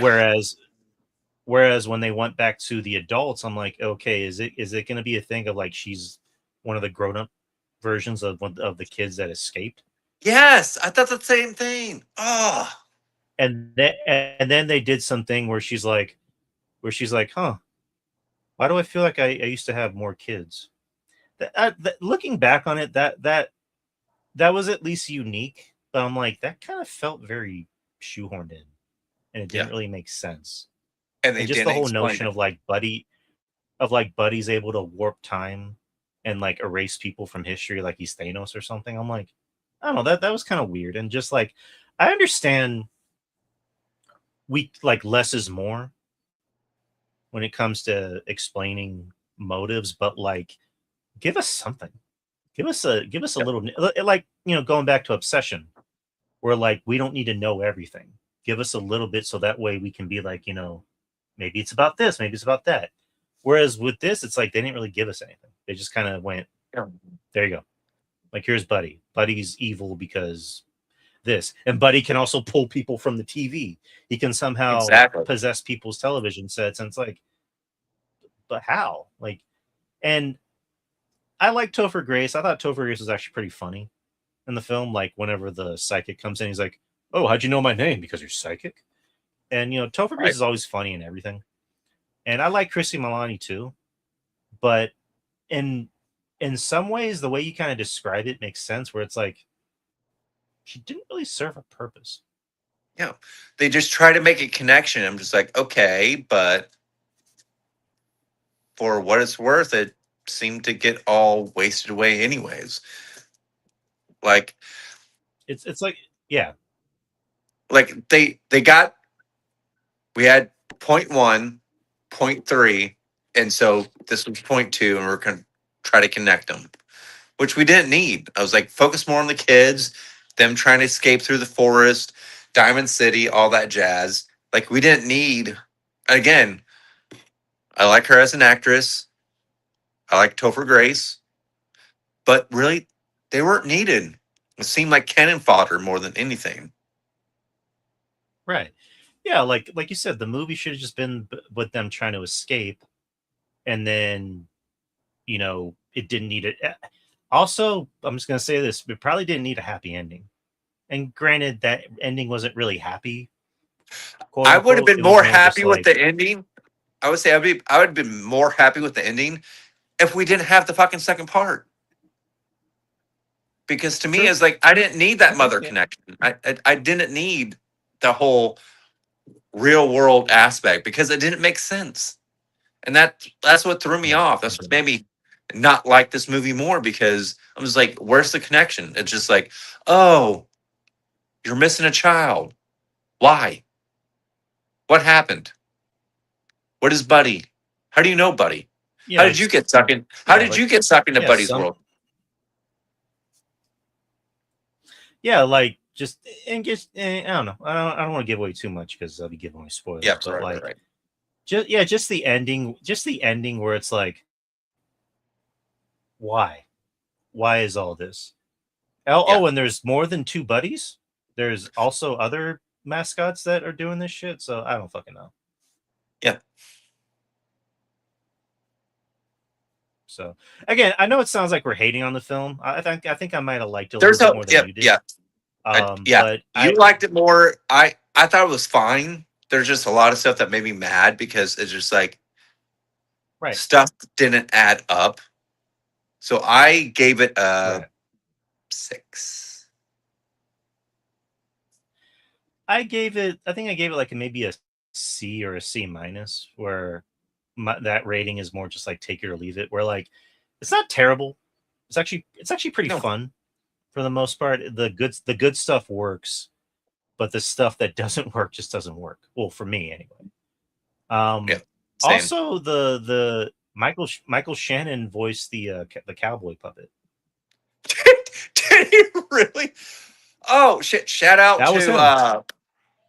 Shout out to what's his face too. That made the cameo. Howard. It was Clint cool to Howard. see him. Yes, it was cool to see. I was like, oh, Anytime that guy, anytime that guy's in anything, I'm like, he's gonna play a fucking weird character. That whole sequence I thought was too fucking weird. Where like oh Clint my god. Howard, who is like a grown up version of a kid that escaped, and then Yep. he's like trying to touch one of the kids. That kind of You got me got it from uneasy. I'm face. like, where's this going? And then like the cowboy's like, oh, not good enough for you. And then they start making out. I'm like, Oh my this is god. fucking weird. Can you please kill the like that was me. I'm like, can these guys die already? This is fucking weird. They're too fucking weird. And then I Buddy know. just comes in and just like, I know. The thing is, when I saw Clint uh, Howard, I was like, oh, praise Jesus. I'm happy now. It's like whenever Clint Howard shows up, it's gonna get fucking off the rails. but again, Buddy, again, it was fun. I think it's a good film maybe to watch during Halloween with your friends. Yes. Yeah. So, but it's good. It's good that people are going out and watching more indie films and Yeah. like It did supporting, well. It did small. well. Yeah, and we'll get to that with box office. So, Buddy was not for Joe. I liked it a little bit more, but I didn't love it. So, Passable. decide for yourself how you feel about that movie. A movie I really didn't like at all was It Ends, which I watched the next day. I I just didn't like it. Like these kind of movies, I can kind of already tell what I was in for, because like this isn't this isn't straight up horror. It's more thriller. I guess it's trying to be elevated horror. It kind of reminded me of Exit 8, but I thought Exit 8 was better. Ooh, okay. I Like love Exit that 8 was today. very Exit 8 I thought had more oomph to it, and I thought kind of stuck the landing a little better, even though it was very slow. It was very much a slow burn. This is a slow, slow burn. Can I And ask you a quick question real quick? I genuinely don't like using this word. Go ahead.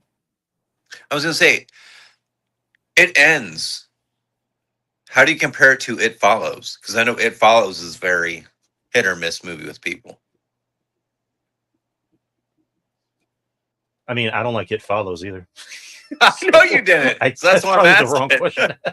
That's what I'm asking because I'm with Draper. I like It Follows. So I like similarities, or I is mean, it ends I'll literally like I'll say It Follows at least had something to it that was keeping my interest, whereas It Ends was just like, again, I had to fight the B word, which was boring, and this movie was just boring. Like it had it had unknowns, which I'm always a fan of, you know, seeing more fresh faces. And in the beginning, I'll say it invested me in the characters, but just the payoff and going back to what I said about Buddy, where it's like, why? Why is this happening? Give us an explanation. Why are these people driving on this endless road that their car all of a sudden doesn't run out of gas? And like what happens? Like why is this the thing? Are they in hell or are they in purgatory? Are they trapped by demons? Like no, like none of these things are happening.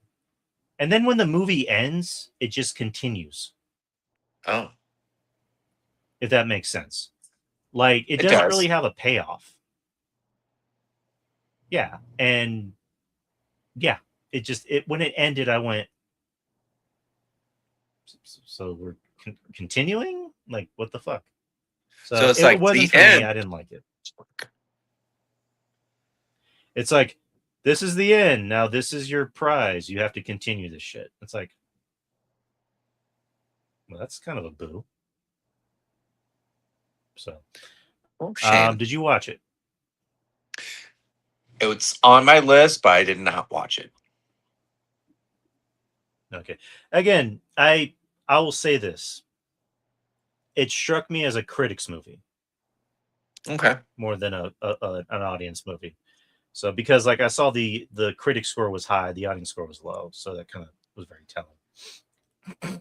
So it's one of But those movies that where that like is people stand up at cons for 10 minutes going, probably, it's like the film bros that are like, you know, it says something. People just don't understand it. I'm like, I understood it and I don't care. And you still didn't explain shit to me at the same time. But that is my review on It Ends. And lastly, I watched a movie that Joe suggested a while back, oh, and that he's, is yep. Don't Don't Say Good Luck, which is a Netflix film done by Isn't it, Happy Madison, which is a wasn't it so funny? Wasn't it so funny? oh man, Anywho, so funny that I was. But this was a Happy Madison film, but it's not really an Adam Sandler Happy Madison film. It's directed by somebody else. I believe the director's name is Julia Hart, not to be mhm. confused with A.W. Wrestler Julia Hart. But this stars Adam Sandler's kid, Sonny Sandler, Yep. and again, it's a trope movie, but not really. Like, because I've seen this kind of story before, and But it like this isn't doesn't really called have a, the yeah, like it doesn't have the tropes that I assume it has. Where I'm like, oh, there's who I think is going to be the bitchy character, the bitchy mean girl character, but then she ends up not being bitchy mean girl character. And oh, there's the good looking love interest guy, and he's not the love interest guy. Like this is more of like almost like an independent thinking movie where like the main character of of Sophie, she's more just like, yeah, I want to fall in love, but you know what? I have my friends and I have my family. I'm happy. You know, I mean, I'm obviously not happy with what's going on, but like, I still have the people in my life that love me. I don't need a coming of boyfriend. age. Right. You know, and very much like you said, coming of age. And it does have the Sandlerisms. It does have, you know, John Lovitz, who's in it very sparingly. He plays, you know, the guy working with her dad. At the And baker. he's funny. And he's funny whenever he's on screen. You have Steve Buscemi, who's married to what's her name, Melanie Klinsky's parents in the movie, Yes. and they're good. It's funny with Steve Buscemi. Like I think people have been more exposed to him in comedy that they forget how good of a dramatic actor he is, and he does have some good dramatic scenes. Yes, small but good. Melanie Klinsky, I think, is the standout because Yep. a lot of it is with her and Sonny Sandler, and this is pretty much Sonny Sandler's like first starring role in anything. So she, all eyes are on her. I thought she did good. I wouldn't say she did great because I did think some of the delivery on some lines could have been a little better, but maybe that's just me being picky. But I did think for somebody where this is her first starring role, she did a good job, and I wouldn't mind seeing more of her in other roles. Melanie Klinsky had to be the one that kind of like guided her to a lot of these really emotional scenes, and there's a lot of emotional scenes in this movie. Heavy. Like Heavy. 10 to 15 minutes in, I'm already like, fuck you, Joe. Like, fuck you for making me watch this. Told you. I'm just like, told you. Stephanie Beatriz, she plays the musical. She plays the director of the play, and she's great too. Like she's had a really good career post Brooklyn Nine-Nine, where people only saw her as Rosa, and ever since then she's been in things where she's like been the opposite. I think she's done great, and she did great in this film too, where she's almost kind of like the second mother to Sophie. She's kind of helping her, she's believing her, like she's not a hard ass, she's not over the top quirky for the sake of being quirky. Like she actually seems like she cares and she's a good person and she wants everyone to do well in the play. I'm trying to think of who else. I mean, that's pretty much it, like as far as like performances goes. And Max Greenfield, I've never seen The Waitress. Yeah, that was. But I think that was kind of his role. Yeah, that was kind of a small complaint I had, where I'm like, I kind of wish they gave him more to do. Like he had that one good scene in the car with Sophie, and I'm not gonna say it because I'm gonna start crying. But like he had that really good scene, and for the most part, he's kind of being, I wouldn't say grieving husband because I don't want to make it sound like he was just limited. But he had some good background scenes where like he's standing up for his wife and he's arguing with the parents. And like I said, like tropey stuff where I thought it was going to be tropey and it wasn't. Like, because she didn't want Sophie, she didn't want anyone other than her best friend to know what was going on in her life. And whenever people found out, I thought it was going to be a thing of like, oh, they're going to use it against her. Instead, it was more just like, hey, why don't you tell us what was going on? Right. Like we which I thought was different. Like, we're here for you. Yeah, even like the love interest, Jack Champion, he was like, hey, I lost a parent. I'm here for you if you want to talk. And I like the fact that they didn't make him like this animated asshole character. Like he was kind of a man whore. Like he was, kissing, making out with the other girl, right? Girl. But then they kind of left that alone, where Sophie's like, I don't need you. Like, let's just do the play and that's it. Right. And then going back to like the blonde girl, who I thought was kind of going to be the mean bitchy girl. And she's really just a theater kid that because I've been in theater class, so I kind of know the ins and outs and like who's who. And she's basically every theater kid I've met, where like she's not necessarily a bitch. She just wants the role that she wants. Right. And like towards the end, where like Sophie leaves and she kind of gives the role to her, and then she comes back. I thought it was going to be a thing where she takes over. She's like, I stalled. Oh, I like playing this character anyway. And then they hug. I'm like, oh, that's kind of nice. Yeah, I'm glad you watched it, man. Like it to me, it was a refresher because we don't normally watch these type of movies, right? And to me, it was just like I was like, oh, it's a movie produced by Adam Sandler, has his daughter in it. Like we're gonna get shenanigans, and it wasn't that. And if this is her kind of gateway into movies, is like if we can get a Sandler that's not full blown corny, oh Chalamet, and we can get like a serious actress, like can you imagine like how well she can do in her career? And this is her starting point.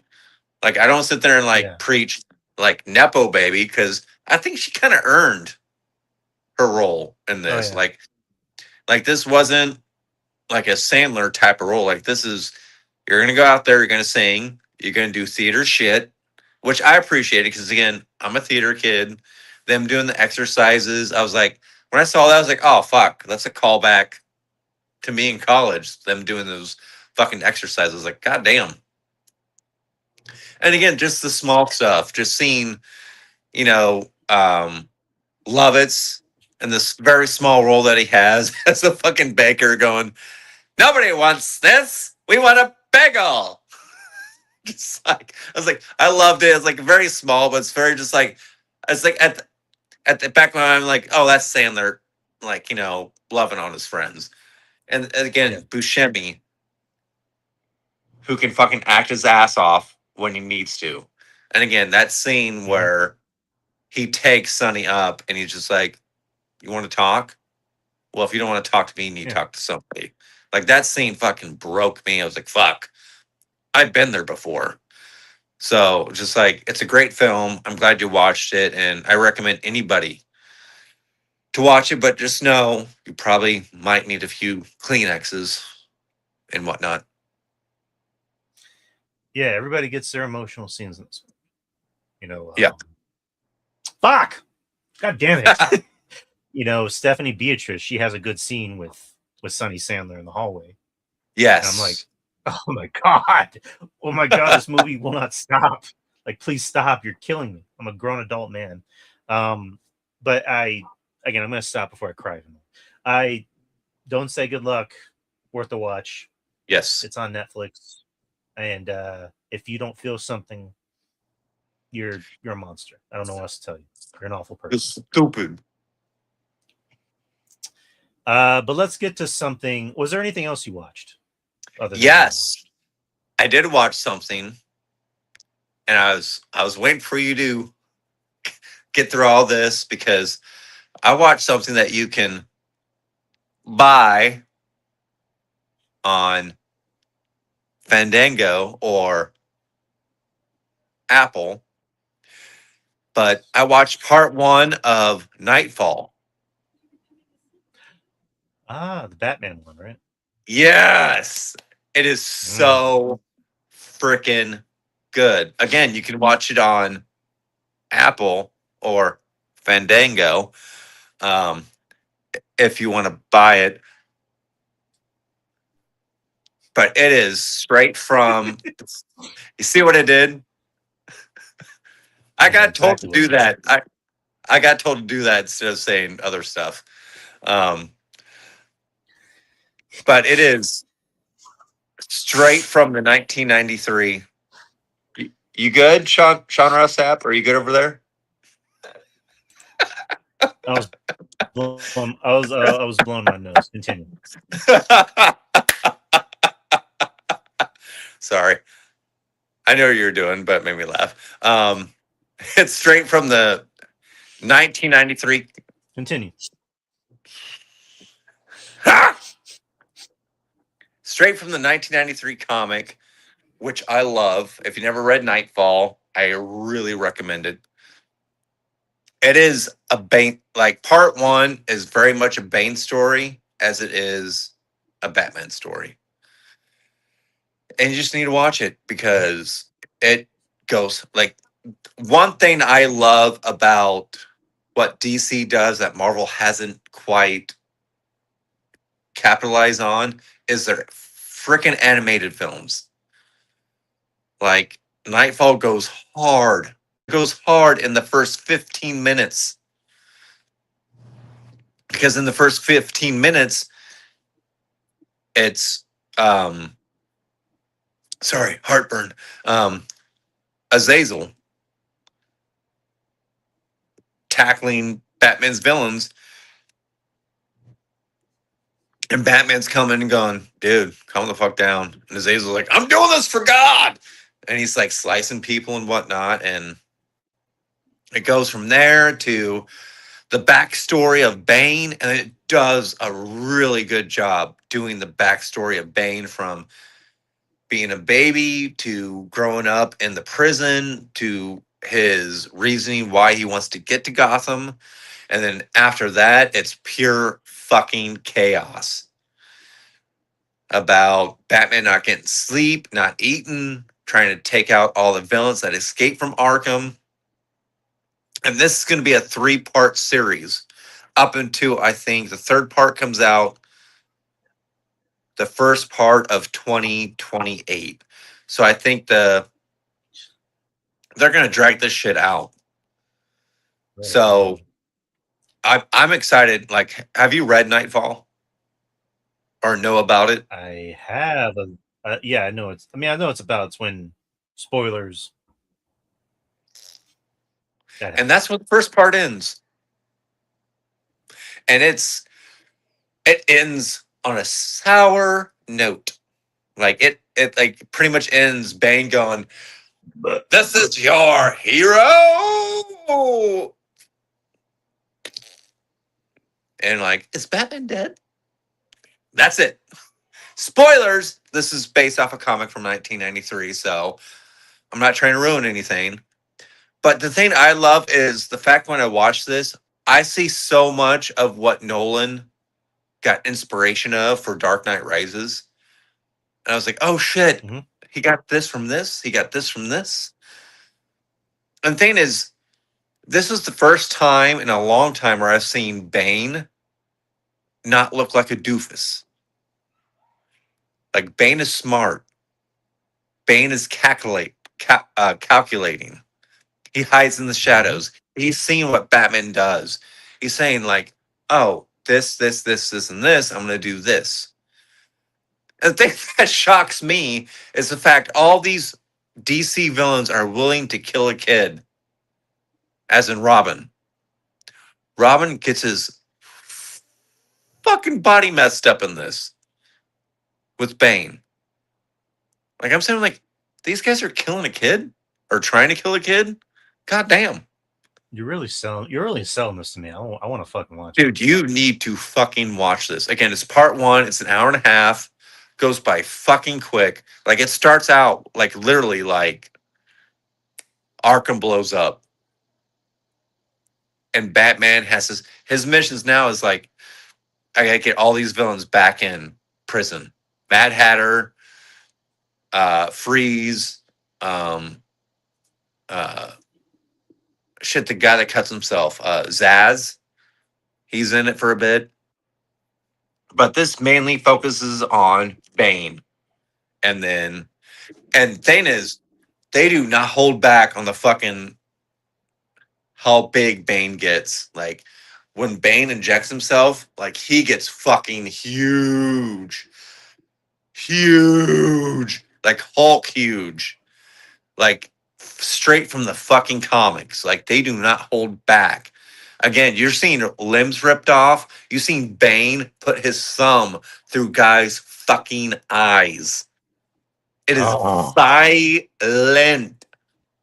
And this is where I would say, Marvel, Feige, are you listening? Give me fucking Blade. Like, do this in animated form. DC's been doing it for years. Go back to their Constantine cartoons. Shit, what's the one with Jack the Ripper? Gotham by Gaslight. Yes. I always forget that title. Gotham by Gaslight. So fucking good. DC has been doing this for years and has been excelling. And Nightfall's no different. Drew, go watch it. Go watch it now. You'll thank me later. It is so good. And it leaves you because there's a point very beginning of the film where Ramirez is sitting there and talking to Gordon saying, Batman's losing it. Like, we don't need him anymore. And Gordon's just like, there's gonna be a day where you say that we don't have him, and you're gonna regret fucking saying that because this city is fucked if we don't have him. So, 10 out of 10. Nightfall. Again, you can watch it on Apple. You can buy it on Fandango or however your needs are meet. But Go watch it. It's so good. I think I might order it on Prime. Good job. Yeah. Yeah, I might pay money to watch it on Prime. Thank. I was told to start doing that instead of the other way because we're so sly. And since we're Exactly. We're making very money, I was yeah, like, just like yeah, go ahead. I was I was told like, do you guys want to make money? Do you think you guys should be saying some stuff? Like what? Saying where we're buying stuff? Yeah, just like when I watched It Ends in a movie theater.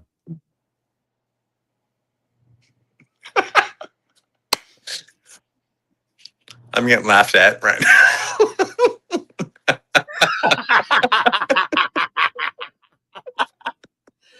All right, so is that it? Is that all you've been watching? Yes. Yes. All right, let's talk about the most recent episode of Lanterns, for episode Oof. 3 or 3, which to me so far the best episode of the season or the series. Wow. Opposite what I've been hearing. A lot of people are hating. Yeah, well, they're racist anyway. So this episode we got to see more insight into Jon Stewart, and from what I heard, Jon Stewart doesn't really have a backstory in the comics. So this is kind of like the first official like origin story for Jon Stewart, and it goes in a way that just it's not expected, and they make it work, and it feels genuine and earned. So because we were kind of under that oh fuck, little Vice. Okay, I need to stop paying attention to little Vice. It goes in a way that you kind of assume it's gonna be that way of like the dad went crazy and then the mom left him. Instead, it's more of a thing of like the mom actually is the one who suggested, hey, we should probably train him and instill that fear in him. You know, he might end up hating us and it might not work, but you know, he's gonna be a better person for it. And you know, at the age of 5, they instilled that fear in him. Where like, you know, this is probably the best time to tell you, we think we're going to train you to be Green Lantern in the future. And you know, the reason why we've been treating you different from your brothers and making you go to different schools is that we want you to be a different person. We want you to be a better person. We don't want you to just be a regular kid. And that's where, going back to the first episode where the dad shot an apple off his head. Where you're like, what the fuck Are was you that? afraid? You real or that's where it came from, was that they wanted him to be fearless. And Right. that was the mom's idea of shoot the apple off his head. And when the dad didn't want to do it originally, he's like, what the fuck? And then he does it anyway. And like John's like, hey dad, applesauce. And then, you know, after every time he would do it, you know, they'd be like, hey, let's go get a cheeseburger. Which I think that's what led to him being a vegan, because he's like, I don't want any more cheeseburgers. I hate cheeseburgers. Which I'm like, but it also isn't like they didn't try to make them seem like they were too crazy. Like they are obviously crazy, but like they at the same time there was love. Like they obviously loved John. They loved their kids.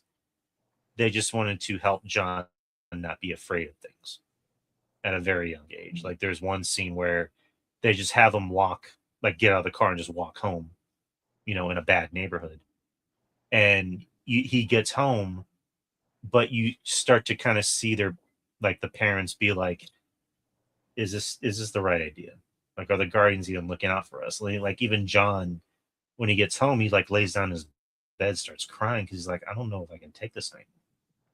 You know, he had that small moment of weakness. And he still continues to be that way. He still continues to, you know, be fearless, you know, going as far as joining the Marines because of his dad. And it goes into him being hired to take out like a famous very famous, like well-known mercenary, and he spends 9 months in like this one little part of the forest where like he just survives off of bugs and like berries, and he somehow manages to stay fit the whole time. He's like doing push-ups and shit, and I'm like, yeah, that uniform is gonna be rank. Like you gotta throw that Right. shit away when you get home. Um, and then the day that he finally has a chance to take out the guy, that's when Hal Jordan comes in and just swoops in, like destroys everything and takes him and drops him off at Al Jordan. Guantanamo Bay. So yeah, fucking Hal Jordan. And Hal Jordan didn't really have jurisdiction being there, even from the Guardians, because like Laura Linney, who plays the Guardian, was like, Hal didn't have jurisdiction to be there. Matter of fact, we've been trying to get him out of this job for a very long time because he's very anti, Lantern. That's why we haven't found any human Green Lanterns because of this. Most of our lanterns have been alien. John Stewart ends up kind of being the perfect Green Lantern because he follows orders and he knows the job. Right. He's not arrogant. He's not arrogant like Hal. Like he's not arrogant and brash like Hal is. And so the actress who played John's mom, I thought she was great. I had no idea. I don't know who she is, but I thought she was great because she, again, they didn't try to play her like she was evil and mean spirited and would beat the shit out of John if he acted out. She was more just like, I'm trying to make sure he doesn't have any fear in him. Because like earlier in the episode, the Guardian, played by Laura Linney, she meets up with John's mom, and she says, do you like? Obviously, you don't know how race works because you're from another planet. But do you know what it's like? Do you even know the idea of having to ask a black man, is he afraid? Because that's something they have to deal with every single day, is being persecuted. And then we have to rise above it and be better versions of ourselves. So they brought in, I mean, it sounds kind of douchey to say out loud, like, white splaining it, but like, they bring in race and they make it work where it's like, this isn't just about, this is about a black man taking over the mantle of Green Lantern, but it means so much more than that. And it feels earned. Again, I don't know if I'm the right person to say that, but like, that's kind of how it came across. Like this is almost like what they were trying to do with Sam Wilson taking over the mantle of Captain America. But this almost feels like it's more earned and more genuine. You know what I mean? Because like eventually, obviously, he's gonna, have the ring and everything because he's shown up in a Man of Tomorrow. But Damon Lindelof, who's the showrunner, again, a white guy that somehow is good at telling stories about, social issues and race issues. I mean, he did that with the last show, which is Watchmen. So like he was able to make it work with this, and John eventually he gets dishonorably discharged because he's basically the guy left carrying the bag. Taking the fall. Yep. They're not going to touch. Yeah, they're not going to touch Hal because he's untouchable. He's the Green Lantern, and the U.S. government can just say, "Well, we got out of there as soon as we, found the heat."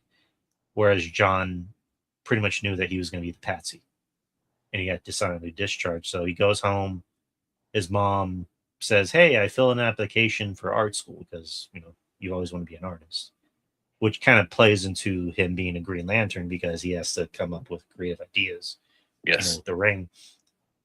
So he goes to art school. He meets up with this random dude with a beard who's like, "You're obviously somebody, but we got to build up to that." Where the guy's like, "Draw the building we're in," and he draws it, and he's like, "I want you to think of something else. Think of your father's watch. Now manifest it with this." And it's a Green Lantern ring. Boom. And he does it, and then he like throws something on the ground. He's like, "Go ahead, jump to your interview that you've been waiting for your whole life." And that full circle comes back to how the episode began, Yep. where John's falling out of the sky, and you hear jump, and he falls onto these mattresses and he meets up with Laura Linney.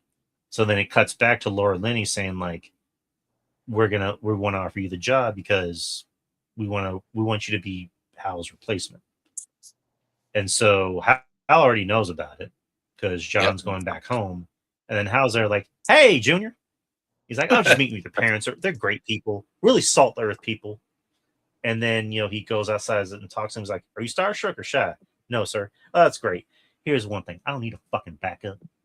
I don't need to be replaced. The only way you're getting this ring off me is from my cold fucking dead body. See you on Monday. And then he flies away. And they play this Outcast song that I haven't heard since I was in 6th grade, which is called Gasoline Dreams. And the title of the episode is called Outcast. And earlier in the episode was the AT-Alien song, where like young John is singing it to his brothers. So I thought that song at the end kind of added to the moment in a way that I didn't think it would, because it really doesn't have anything to do with anything. But I'm like, oh, they made it work. Cool. And it's like, wow, you're bringing back music from my era. A very obscure song that only I remember. But yeah, that's how the episode ends, where it's a great origin story for Jon Stewart. Yeah. Aaron Pierre, he pretty much acts his ass off on this episode. The parents, mainly the mother, I thought she was great. I can't think for the life of me, I can't think of her name, but I thought she was amazing. And also the younger John, I thought he was pretty good too. So I rambled long enough. What'd you think of the episode? Well, here's the thing. I liked it. I know this episode got a lot of hate online from people who know a lot more about lanterns than I do, which I know none. But since Laura Linney is in this episode, I get to say this. I don't know shit about lanterns. And that's why I'm liking this season, because I don't know shit. Me too. And I'm liking it. So I'm sorry for anybody who is hating this season. I'm taking it as a ride. And I'm glad I got to use an Ozarks meme because it felt appropriate. The thing is, I don't know anything about the Guardians. I don't know anything about Manhunters or where Green Lanterns get their rings from. I'm just liking the show. That's it. To me, it was a good episode. That's where I'm at. Very, very good episode. But yeah, Lanterns still continues to impress. I guess we kind of already know what's going to happen to a certain character, which, spoilers, it's Hal, or is it? But time changes. But it's all about how we get there, because I think next week, I don't know if it's next week or the week after, Fillion's coming in as a guy. Well, with past few, no matter what the series is, it always seems like episode 4 is a changer. So we could be getting some drastic changes. Because next week you're gonna get to see that conversation continue with Sinestro and Hal, where last week when Hal was asking about Manhunters, Sinestro was like, well, they're the second biggest threat to you. It's like, well, what's the first? And then you find out it's John, because he's saying like, if you really want John out of the way, you know what you gotta do. You gotta kill him. And even Hal's like, he's my replacement. I know he's my replacement. So yeah, next week, that's kind of the gist of it. But the rest of the episode, it's like, here's this. Here's a cow for some reason. I'm like, what? What's a cow doing there? Like, what the fuck? But again, Lanterns, it's keeping us guessing. And I like that. Yes. I don't want to be spoon-fed everything. I want to get there and then be happy with the outcome. So I agree. Loving Lanterns. Let's end it off with box office, like we usually do. The top 10. Oh my. 10. Number 10, Tony. He's great.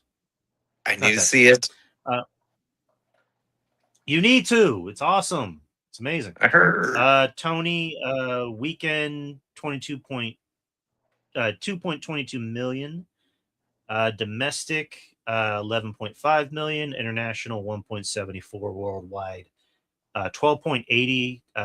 Don't really have a drop on the budget. It's currently playing in 1,907 theaters. So an indie movie, an indie movie to the T. It was originally supposed to have 37 theaters, or it was originally supposed to be in 37 theaters, but then it got expanded to over 1,900 theaters. So Very cool. Indie movies are doing pretty well. Let's see, and then so Tony doing good business. Number 9, Mutiny. The Jason Statham boat film. That's all you need to know. What else? Weekend 2.75 million, domestic 13.23, international being 3.26, worldwide 16.49. On a $40 million budget, it had a 64.3% weekend drop. Yeah, so it's gonna flop. Yeah, pretty much. Okay, so number 8, Paw Patrol: The Dino Movie. Still making money. Yeah, 4.875 million.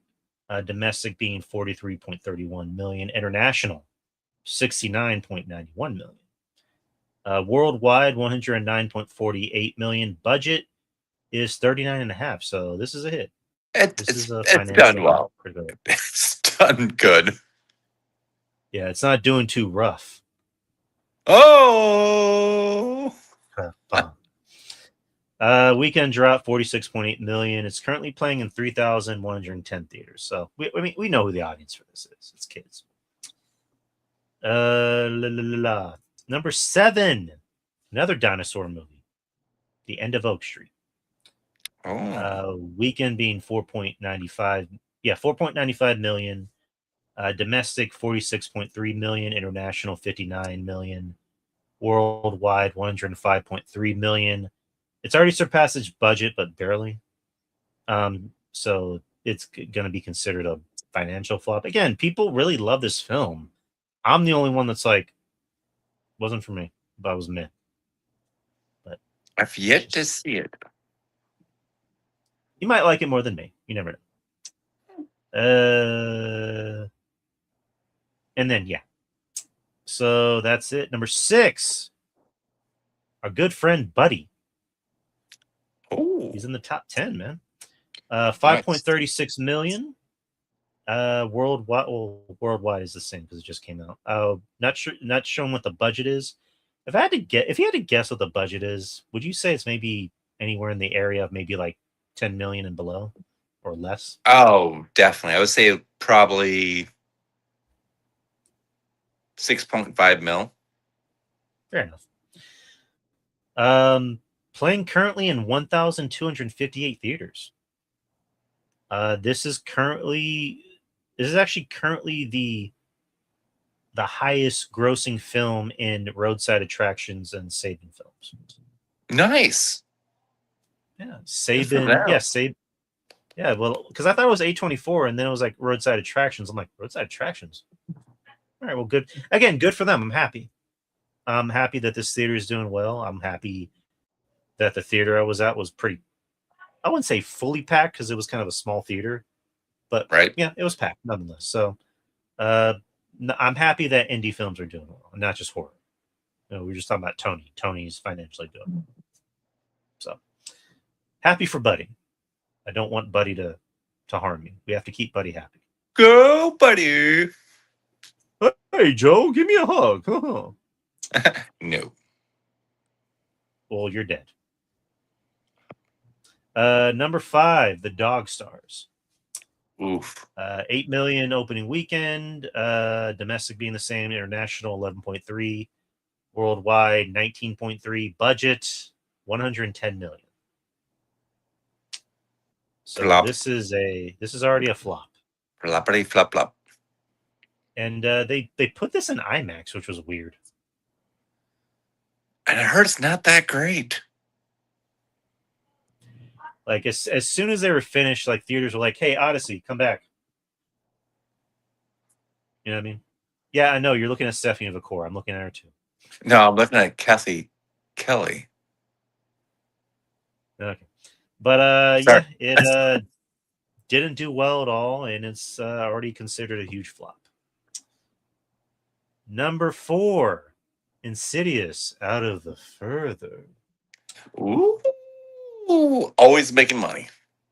Weekend being 10.10 million, domestic 43.63 million, international 66 point. Listen to this, man. International 66.6 million. 666. The devil wins again. Ooh. Worldwide being 110.23 million on a budget of 18 million. So this is a hit, and they're going to continue making more Insidious. Yeah. And good for them. Number 3, The Odyssey, still making money.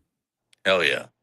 Weekend being 14.3 million, domestic 563.82 million, international 988.78 million.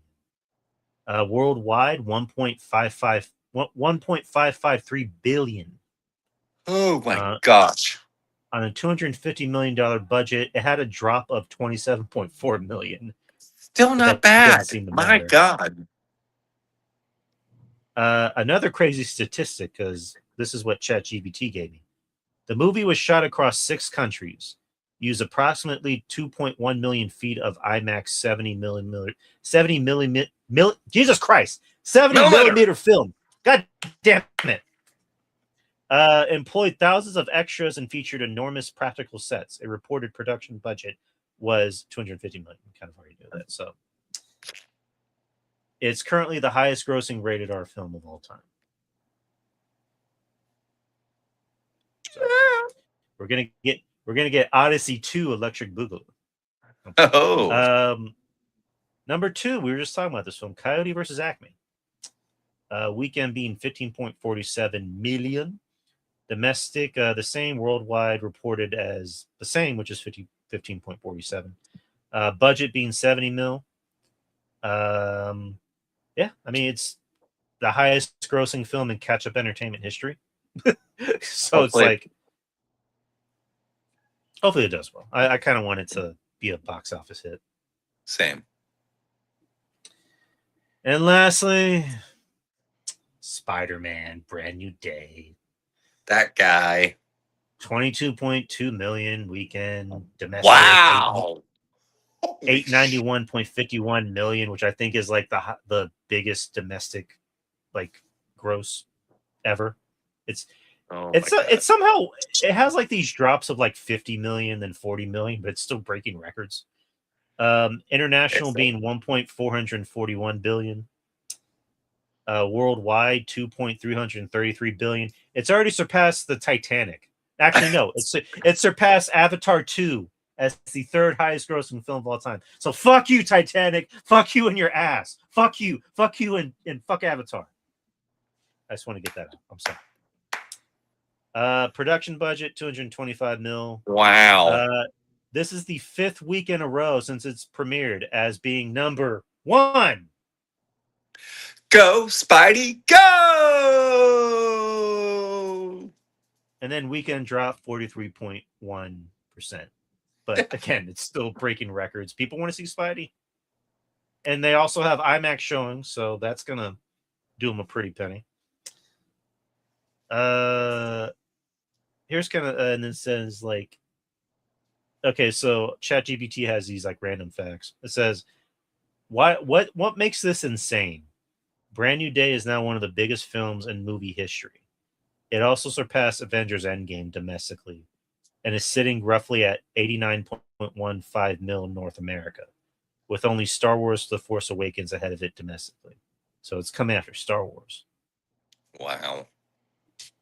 Punisher's like, let me tell you something, Star Wars. Coming after you, motherfucker. That's insane. It's Spidey sells. Spidey sells. Spidey he's moolah. He makes moolah. Yes. And they also had another interesting fact about the box office. It said biggest winners and losers of the week. The biggest winner is, you can already guess, is Spider-Man. Yeah. Best hold is The Odyssey. It's a 27.4 weekend drop in its seventh weekend. It's been on the top 3 for 7 weeks. Jesus. Best budget to gross ratio, Insidious. Yeah, because it had an $18 million budget. So it's, I mean, Blumhouse always does that. They always have low budgets. So that's how they stay ahead of the game. Surprise stories, Coyote versus Acme, a movie that was never going to exist. And now it's number 2 in opening weekend. So good for them. Best and most impressive original, Buddy. 5.36 million for only 1,1258 theaters. For something that's an original horror comedy without being an IP. So good for them. Biggest disaster, The Dog Stars. Ooh. Yeah. Biggest second weekend collapse was Mutiny. Because I think it was in the top 5, and then it dropped all the way to like 8 or 9, I think. And most profitable family movie position, Paw Patrol. So the puppies, those puppies make money. And they also have box office facts, which is kind of just regurgitating what I said already. Right. Yeah, that is the box office. And Spidey's here to stay. He's going to be here for a while. So hell yeah. All right, we're done, people. That's everything. Thank you to everybody that's watching on the YouTube. Make sure you subscribe. Make sure you hit that like button, and also comment how you feel about this episode.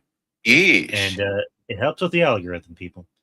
Also, if you're watching on Facebook and if you're watching on the Twitter, so just let us know what you think. We'll be back next Monday, same time, same channel. Look for this. Look for The Experience, which is every Wednesday at 8 p.m. I know this Wednesday we're going to be talking about the weekend that was pro wrestling, whether it be the AAA show, the NXT show. I'm gonna watch the AEW show. I'm gonna watch All In, even though I heard good things about All In. I heard everyone liked All In. Good luck. So even though it's gonna be a long show, I'm gonna watch it because I'm a wrestling fan. I'm a wrestling podcaster. That's the best way to put it. So, and then new episodes of Friendly Neighborhood Marks. Me and RJ did one recently, so check that out. And pretty soon the basketball season is coming up, so new episodes of Metal Draft Hoops. But other than that, Twitter, Facebook, Instagram, TikTok. That's where you can find a lot of the reels. So enough about me. Joe, why don't you take us home? You can find me at Moose Breath on Twitter or TikTok. But yeah, give the love to Drew. He does all the work. He makes us look pretty and adds all the ins and outs and all the good stuff. But please hit the like, hit the comments, hit the subscribe. Do what you got to do. Leave us comments. We love comments and whatevs. But anywho, thank you all for tuning in. Love you. Bye. We'll be back. We'll be back to a YouTube near you. Laters.